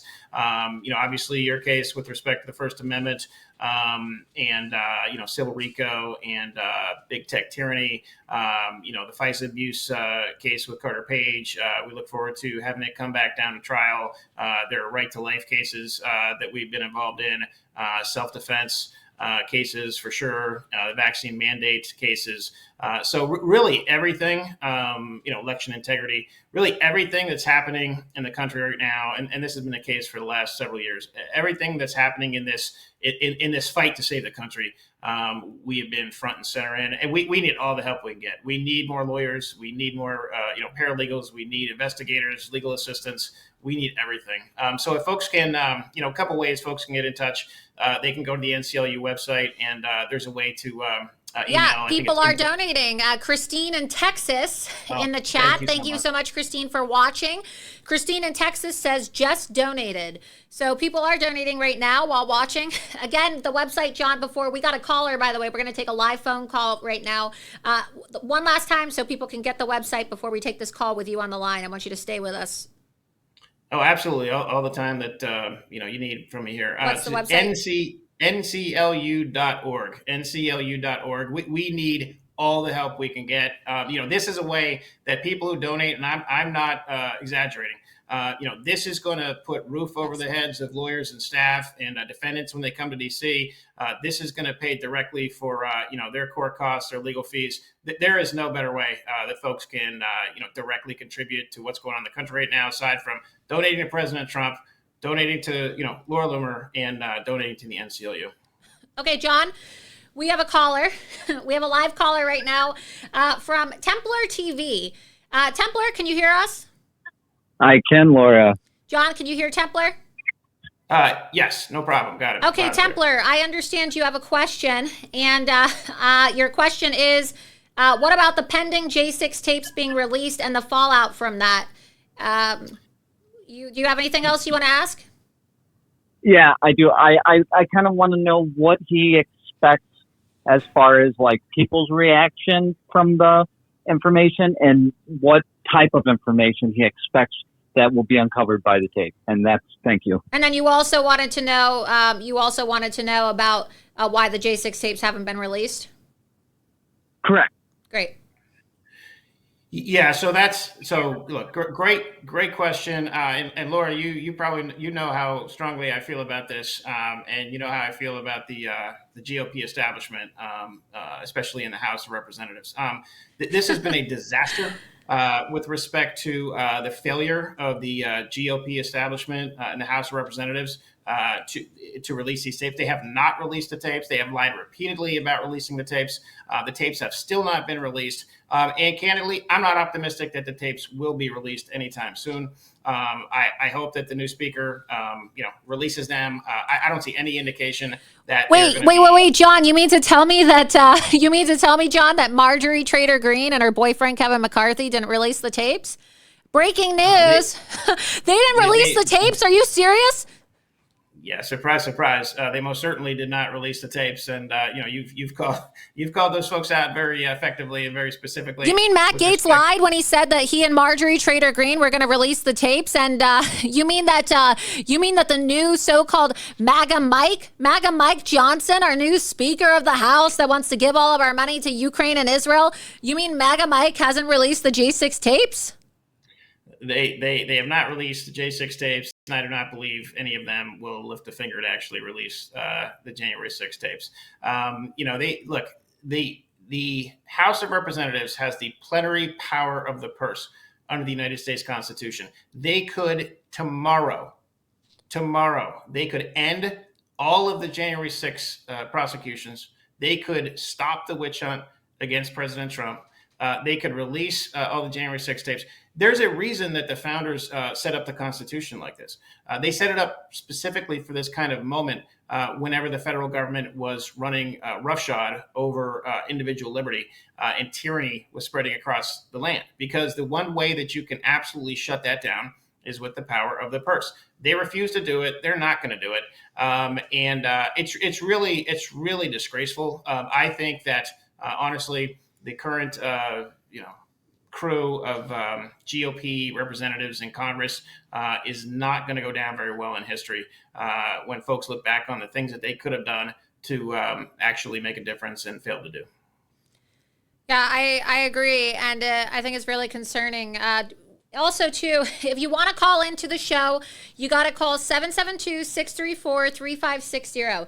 Text that number first, and then you'll be connected with my producer. 772-634-3560. Be sure that you download the Rumble app. I need you to download the Rumble app. It's a new show. We're only on episode 6, but each show is growing and growing with every single episode we have. Please follow me on Rumble. You download the app. It's free, and you can follow Laura Loomer and get every episode of Loomer Unleashed every Tuesday and Thursday at 8 p.m. Eastern. We're doing it tonight, obviously, because last night we had to cancel the show, but it's always every Tuesday and Thursday. Be sure that you are following me on X, on True Social, and on Getter at Laura Loomer. I'm on Telegram at Loomer Official. Do we have any more callers? Still waiting? Well, let's take a couple more questions from the chat. We got some more people saying that they're donating. Let's see.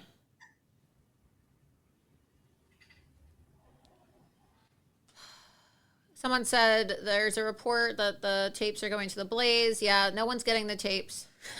No one's getting the tapes because if you saw my exclusive reporting a couple months ago, the reason why they don't want to release the tapes is because known Ukrainian spy operatives, okay, especially a guy named Sergei Dubinin, who, is tied to the Zelensky regime in Ukraine, they penetrated the United States Capitol on J6, and J6 prisoners, including Jacob Chansley, who was known as the QAnon shaman, were interrogated about these Ukrainian spy operatives, okay, who penetrated the Capitol, and so they don't want the American people knowing that Ukraine committed an act of war against the United States of America by sending spies, okay? Sending spies to carry out color revolution operations on U.S. soil at the United States Capitol the day that the election was unfortunately being certified. The stolen election was being certified, because then everybody would be wondering, oh my God, why on earth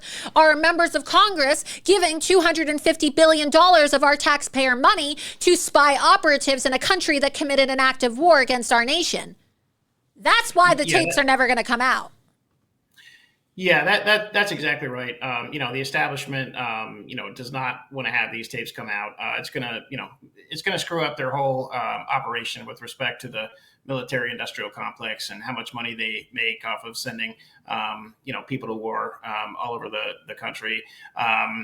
So it's really disappointing. The failure of the GOP to release these tapes. I think that the key thing that people need to understand is that they need to be fully released to the public so that millions and millions of Americans can be crowdsourcing the review of the tapes. There is so much videotape here that no one person, no small team can meaningfully review this information themselves. So it needs to be crowdsourced. And also, the American people own this tape. They own the U.S. Capitol building, and they're entitled to know what happened. On January 6th, January 5th, January 7th, they're entitled to know. So, this is a no-brainer. So apparently there is a tweet I just saw. Said, breaking, I'm pleased to announce the approval process for The Blaze to release the J6 Capitol CCTV videos and images is back under track under Speaker Johnson's sanction. I will post images and an official statement here on X later today or first thing tomorrow. Stay tuned. And that is from a guy by the name of Steve Baker, who's a contributor to The Blaze, who follows me. What I want to know is, why would they all of a sudden release this to The Blaze? Like, I'm not trying to put shade on Glenn Beck or The Blaze, but like, what's so special about The Blaze?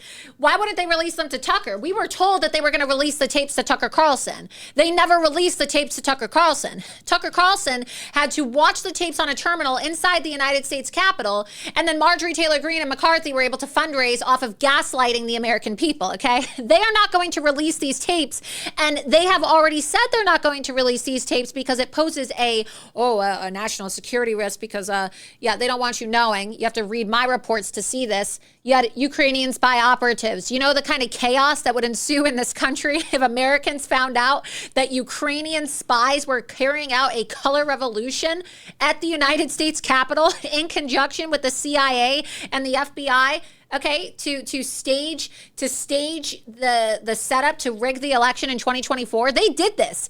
They did this on purpose because they needed a catalyst to file their phony litigation and to accuse President Trump of an insurrection so that they could keep him out. Because they knew that after stealing the election and putting their little Alzheimer's patient in, who's ruined our country, who's burned our country to the ground, with Soros, whose head is in the crocodile tonight, the alligator mouth, in case you haven't noticed. Okay, Soros is in the swamp creature's mouth because he is the ultimate swamp monster. Yeah, who's controlling this? That's what I want to know: is who is controlling this? Who is leading this gaslighting charge against the American people? Why is it that there is no accountability? Why is it that we were told that Tucker Carlson was going to get the tapes? And how has anything changed? How has anything changed? And what are you hearing as a lawyer? Because last time I checked, John, you represent all the J6ers, and not even you as their lawyers have access to all of the J6 footage. So somebody's lying here. Are they going to gradually release this footage? Are they going to segment it out? Are we just going to see explosive pieces so that people can feel like they've been appeased, so that we could have a few viral moments on TV like we would Tucker Carlson, and then, they're going to fire him shortly after so we get nothing else? Yeah, look, I mean, the Uniparty controls this, kind of whoever that is ultimately at the top of the chain. But yeah, clearly what they're doing is, they try to push this issue off by, every few months, sort of announcing that they're going to release something to someone and then pretending like that's actually releasing the tapes. I know Steve. I think Steve's a good guy. I'm glad that somebody's going to get some more access. That's a good thing. But it is nowhere near what has to be done. It is not what was committed by the GOP. And keep in mind, Laura, and I think you're aware of this. In our last, we're in a January 6th felony trial right now. In our last one in September, we subpoenaed Kevin McCarthy, Matt Gaetz, Marjorie Taylor Greene, and Jim Jordan.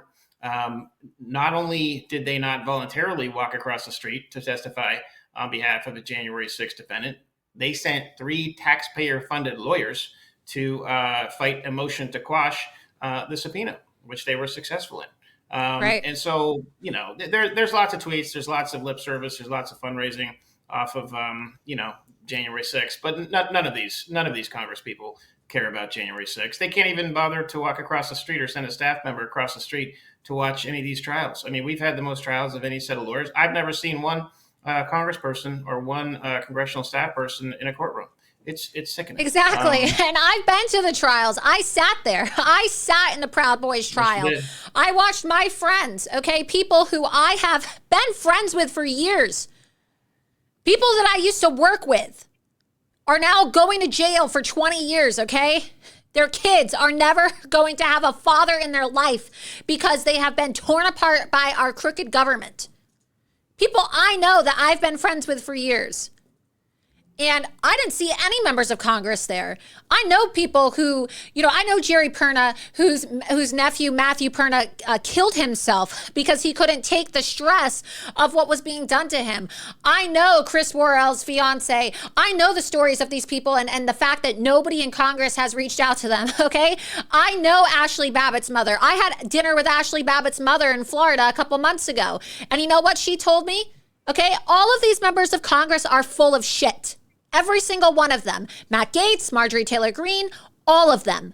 They all just want to use them and their tragedy and the assassination of Ashley Babbitt and the struggles of these patriots, okay, who all deserve to be pardoned, in my opinion, and will be under President Donald Trump when he's reelected again, to fundraise and to gaslight people.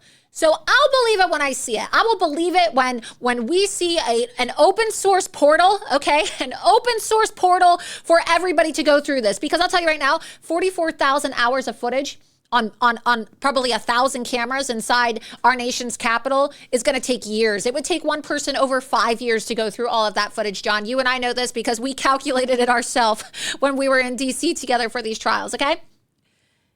It needs to be open source if they want people to see this footage. Yeah, I think one thing that folks need to realize, and nobody's kind of led the charge in kind of saying this as much as you have, is that look, nobody in the political class is going to save America. It is a fool's errand to think that any of these Congress people, any senators, any governors are going to save America. The cavalry is not coming. Donald Trump is the one that's going to get back in the White House, and he's going to be a huge part of saving America. But really, what it's going to take is it's going to take regular Americans who finally wake up in enough numbers and unite with each other and stand up and say, no more. And take their country back in a legal way, absolutely, in a peaceful way. But that's what it's going to take. There are no career politicians that are going to save this country. It's just not going to happen. We have a super chat from TMFS158. Thank you so much for your $10 contribution. They say John Pierce is a hero. Laura, you looked fab at the premiere. I guess they're talking about the premiere for Police State. Thank you. Thank you. I had Rob Smith, who was a dissimp online, attacking me, over my appearance earlier today. That's there's some photos. There's me with Rumble CEO Chris Pavlovsky. Great photo. We look really good there. There's me with Roger Stone. Here's some photos from the premiere. There's me with General Flynn. Really nice photos. Thank you. And also, there's me with. You look great, and so does Carrie Lake. There's Carrie Lake, who's a badass, who I endorse for Senate. Love her. And there's me with the spokesperson for President Trump's super PAC, Caroline Leavitt. Really nice girl. There's me with the Dilly Meme team. Woo! We love the Dilly Meme team. We've absolutely destroyed Ron DeSantis. So let's see. Anything else? I had a really great time at the premiere. It was really awesome. I have a lot more photos too, but those are just a few of the photos that I posted and that I took the other night. But thank you for the nice compliment. I had a great crew. Went with my team. What can we do? They say about the comments section. Look, we can't control every single person. It's live, so this is live production. And unfortunately, we can't control every single troll in the comments section. But thank you. Loshla sent $2. It's a story Steve Baker has been working on for a long time. He had to go there and piece it all together. He's proven that law officers lied in the Oath Keepers trials. Oh, yeah, no, I know, Steve. I'm not saying that his reporting isn't good. I think he does great work. What I'm saying is that we were already fed this lie. I'm not saying Steve's a liar. What I'm saying is that we were told by members of Congress that Tucker Carlson Tucker Carlson is much more popular than The Blaze. Let's just be honest, okay? The guy had the highest rating show on primetime cable network news, and even Tucker Carlson said, "Oh, we're going to release the tapes," right? They never released the tapes, and so if The Blaze wants us to take them seriously, then they need to commit to making all tapes public, okay? Not behind a paywall so that they can monetize it and make a ton of money. No, every single piece of footage that they get needs to be in an open source platform so that everybody can review it and other people can start, piecing this footage together. Thank you, Pray for Sanity. They say they're now a monthly supporter. I appreciate that. Laura, you are the best. Looking good, Laura. Thank you. Love Rumble, you are with the right group. Loomer meme team is the best. Yes, we are. Let's see. Tucker's a good dude. Thank you, Laura. Everyone looked beautiful. Yeah, I thought we looked good. We clean up nicely. I'm a monthly Loomer supporter. Yes, thank you so much to all my supporters. Someone said The Blaze is a paid subscription platform now. So again, is this a grift?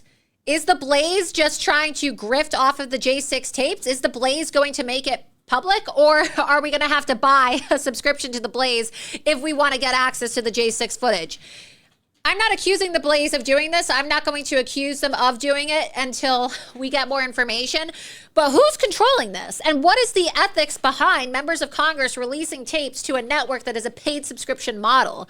My content is free. You don't have to pay to see this show. You don't have to pay to read my articles. I'm an independent journalist, so you can obviously support my work on my website or by making a donation on loomer.locals.com or by doing super chats here on Rumble. So my content is not paywalled. You get it for free regardless of whether you subscribe or not. I just function off of the support of independent contributions because I don't work for the media network. That's why I'm allowed to talk the way I talk, because I would be fired like this if Fox News, ever brought me on and I spoke the way I spoke. I'm on the Fox News blacklist. I'm on the Newsmax blacklist, okay? I'm pretty much on every conservative media blacklist. That's why you don't see me anywhere.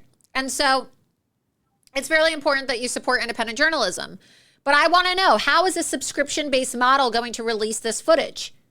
Because that's not really ethical, in my opinion. I don't know. Maybe The Blaze needs to come out and issue more of a clarification.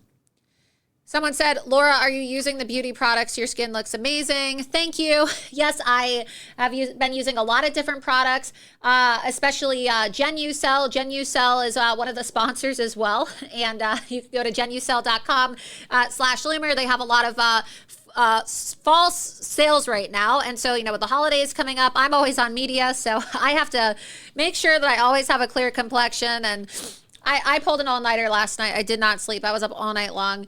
And when I do sleep, it's like for 2 hours, and then I get up and try to do a little bit of work. And so I really like this eye cream that they sent me. It helps me with the puffiness under my eyes. So you go to genucell.com and you can get skincare products and use code Loomer for extra savings. I really like it. Okay, so I don't know if we have any more callers, John, but last word, we have a text from Denise from Oregon. Let's read this text. All of us here in Oregon really appreciate Laura Loomer and how she fights for President Trump. Oh, that's so sweet. Thank you. Go back. We appreciate her, and we know that she has been through the ringer. Thank you for doing this show. Thank you so much, Denise. That's really sweet of you to say. I really appreciate that. I have been through the ringer, but President Trump is being put through the ringer too. And so if he can do it in his late 70s, then I can do it. And that's why I fight, because I relate to President Trump, and I believe that he's the only man that can really save our country. And so we're going to keep on fighting, even though it definitely does take its toll at times. Hunter Voss said it's way important to the public interest to not release these tapes. Anyone who has them has a duty to release them. Yeah, to release them, but publicly. So, John, any comments on that? Any insights you may have? Because you are in the trial. I know that you have access to some stuff, not everything, but what are you hearing? Because you're always there, and I know that you're directly involved in this. I cut out a little bit with respect to the tapes you're asking. Yeah, the tapes and what you've heard about this supposed or alleged deal with the Blaze to release these tapes. It seems kind of strange to me that the federal government would release the tapes to a right-wing media network.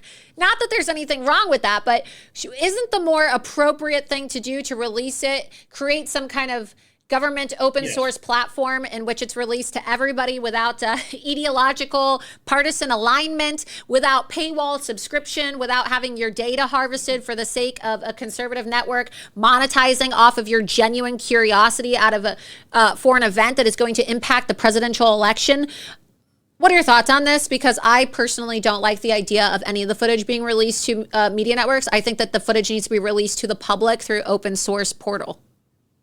Yeah, it seems very strange to me, to be honest. We've been in trial for the last several days, so I just saw this on Twitter essentially over the last day or two. I don't understand, why they're doing it that way.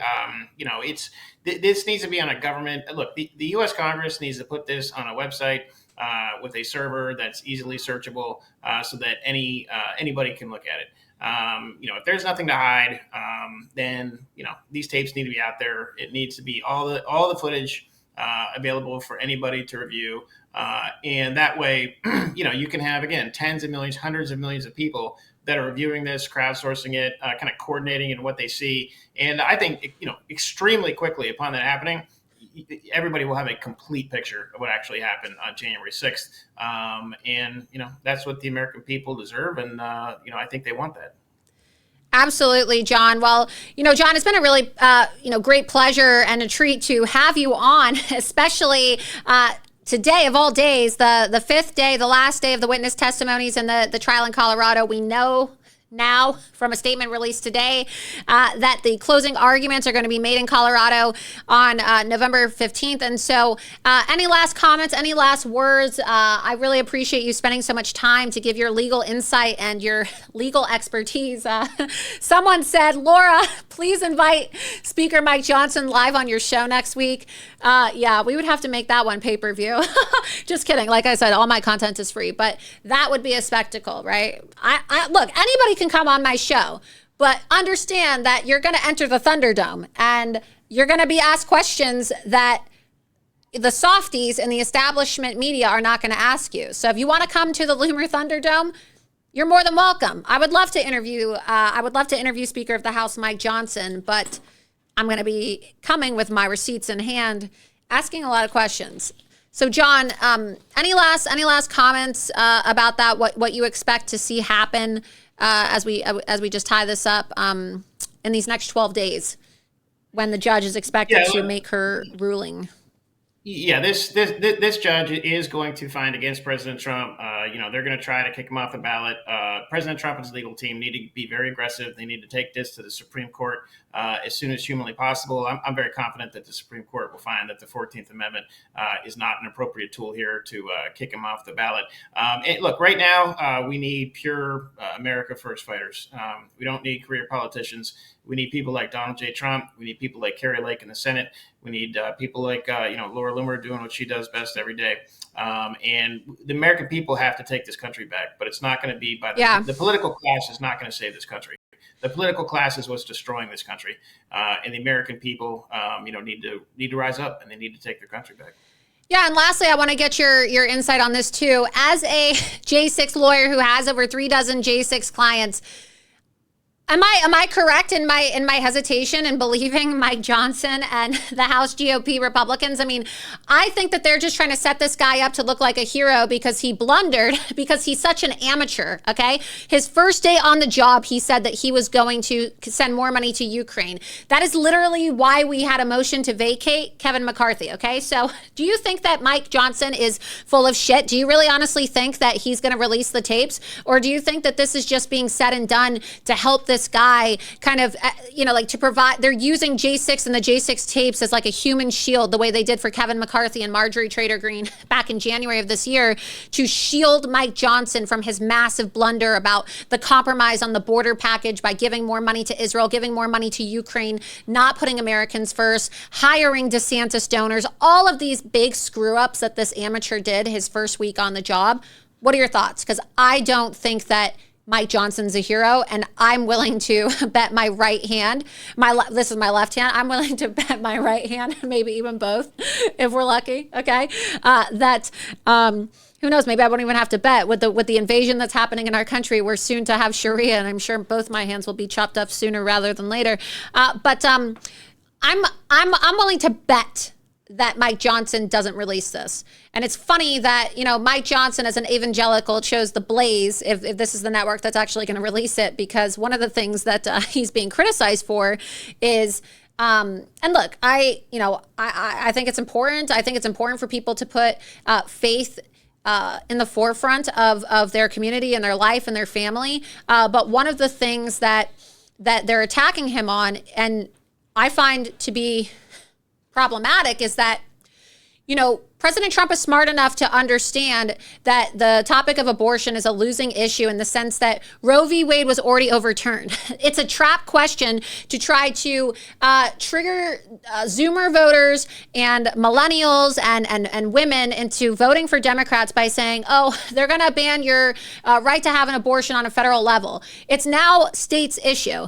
And they have this guy who's, using evangelical messaging in an election year. And I don't really think that messaging on issues as it relates to Ukraine, issues as it relates to abortion, are in alignment with President Donald Trump's positions as the leader of the party. And so I'm very concerned about how Mike Johnson is allowing for his naiveness, his amateur demeanor to kind of derail the efforts of President Trump and the MAGA America First base that is making inroads with some of these other groups and voting blocs in society that are now starting to realize, okay, I may not like Trump as a person, but I'm going to vote for him because it's better. I just have this hunch about Mike Johnson, and I don't think he's an ally to the J6ers. What do you think? So, I don't know a lot about Mike Johnson. I'm not optimistic, similar to what you just said, that he's going to do much to help the January 6th defendants. Look, there are three things he can do on Monday to make clear that he's going to, do what he needs to do for the January 6th defendants. He can immediately announce that he's defunding the FBI and the Department of Justice with respect to these political prosecutions. He can immediately announce that all of the tapes, all the footage from January 6th are going to be put on a government server. Just the very moment that it can be loaded up, which shouldn't take a matter more than a couple days. And he has an open invite to walk across the street and show up in court to show support for Derek Gunby, the January 6th defendant that we're defending right now, U.S. Army veteran with years of combat service in Afghanistan, and he's welcome to show up in court on Monday before in our trial before Judge Friedman. So we're looking forward to seeing him. Absolutely. And we'll see if they do that, right? It just seems like a lot of empty promises. No statement from Mike Johnson about what's happening to President Trump this week. Really nothing but buzzwords and empty promises. And so you're right. If they really do want to prove to people that they are committed to these people and releasing the tapes, then they probably should show up. John, I really want to thank you so much. You gave us so much of your time. I know you're extremely busy. One last time, where can people go to follow you, follow NCLU, and donate to your efforts in fighting weaponized government and fighting to release the J6 political prisoners? Thank you so much for having me on, Laura. It was a great pleasure. And go to nclu.org, www.nclu.org, and join as a monthly member, or you can make a donation as much as you can manage. It's a huge help to these January 6th defendants and to all these other cases that we have. So that's the most important thing that folks can do. If a good portion of the folks who are watching this right now become members of the NCLU, and I'm not exaggerating, they can help take care of multiple January 6th defendants with respect to their costs of the defense. Well, thank you so much, John. I really appreciate you coming on tonight, and we wish you the best of luck in your continued efforts to free these J6ers. It's a righteous cause, and I really appreciate you coming on the show tonight. Thank you so much, Laura. Really appreciate it and look forward to seeing you again soon. Thank you, John. Well, there you have it. attorney extraordinaire John Pierce, founder of NCLU, really brilliant guy. And I hope that all of you enjoyed that interview and were able to learn something about the way that Section 3 of the 14th Amendment is being weaponized and taken out of context, and the way that it doesn't even apply to candidates for president. We have a couple last questions. Super chat. Thank you so much to GOP Congress. That's your username. Although I highly doubt the real GOP Congress would ever be financially supporting me. Can you ask the Rumble CEO if he can publicly declare that he will provide a platform specifically to hosting all raw J6 tapes, including providing crowdsourcing for indexing? Yeah, I'm going to see him tomorrow. I'm going to be there tomorrow at the Florida Summit in Kissimmee. I'm waking up early, and so it's pretty late here now. It's almost 11 o'clock, and got to get ready because I got to get up at 5 and get on the road tomorrow at 7 a.m. Because I will be reporting live from the Florida Freedom Summit in Kissimmee, where all the presidential candidates are expected to be giving speeches. President Trump will be there, and it's going to be really interesting because it's going to be the first time, really, aside from last week at the RJC Summit in Las Vegas, that Ron DeSantis and Donald Trump are in the same venue together. But this time it's going to be even more interesting because they're both Floridians. DeSantis is a Floridian, obviously the governor of Florida. And Donald Trump is a Floridian. His residence is at Mar-a-Lago. Really interesting because Donald Trump is currently leading Ron DeSantis by over 40 points in the polls, which is so embarrassing to Ron DeSantis. And so I would say I wonder if Ron DeSantis is going to get booed tomorrow, but I already know the answer because I'm going to be booing, and I just hope that everybody will be joining in. So be sure that you have me on notification because I will be posting updates. And you know, Florida's Trump country, so I don't know what's going to happen tomorrow. There's probably going to be some peaceful, rowdy civil disobedience by the MAGA country crowd in Florida, resisting or at least rejecting the message of the rhinos who are coming to Florida to make their case. Everybody's peaceful, but I will be there to document it. And so with that, I want to thank you all so much for tuning in. Thank you so much to everybody who called in tonight. I really appreciate your calls and your insight. As you know, I started this show, Loomer Unleashed, not just to help give a voice to the truth, the real news in America, but also to give a voice to you, the American people, or whoever's watching from around the world, and to also be a voice for President Trump, who is having his voice silenced and he's being persecuted while he's running to try to save our country. And so, again, this show generally airs every single Tuesday and Thursday at 8 p.m. Eastern. Be sure when you log off tonight that you download the Rumble app and you follow me, Laura Loomer, on Rumble so that you always get notified for every single episode. Again, be sure that you're following me on Twitter, Truth Social, Getter, and Gab at Laura Loomer, and Telegram at LoomerOfficial. I post a lot of updates constantly, and you're not going to want to miss them. And so I hope you enjoy my reporting from the Florida Freedom Summit this weekend, and I will see you next Tuesday for episode 7 of Loomer Unleashed. Thank you so much for tuning in. I'm Laura Loomer, and have a wonderful weekend. There is a young female journalist, conservative journalist, by the name of Laura Loomer. If America's men acted like Laura Loomer, our problems will be fixed in about 5 minutes. Chained herself to She Twitter. chained herself.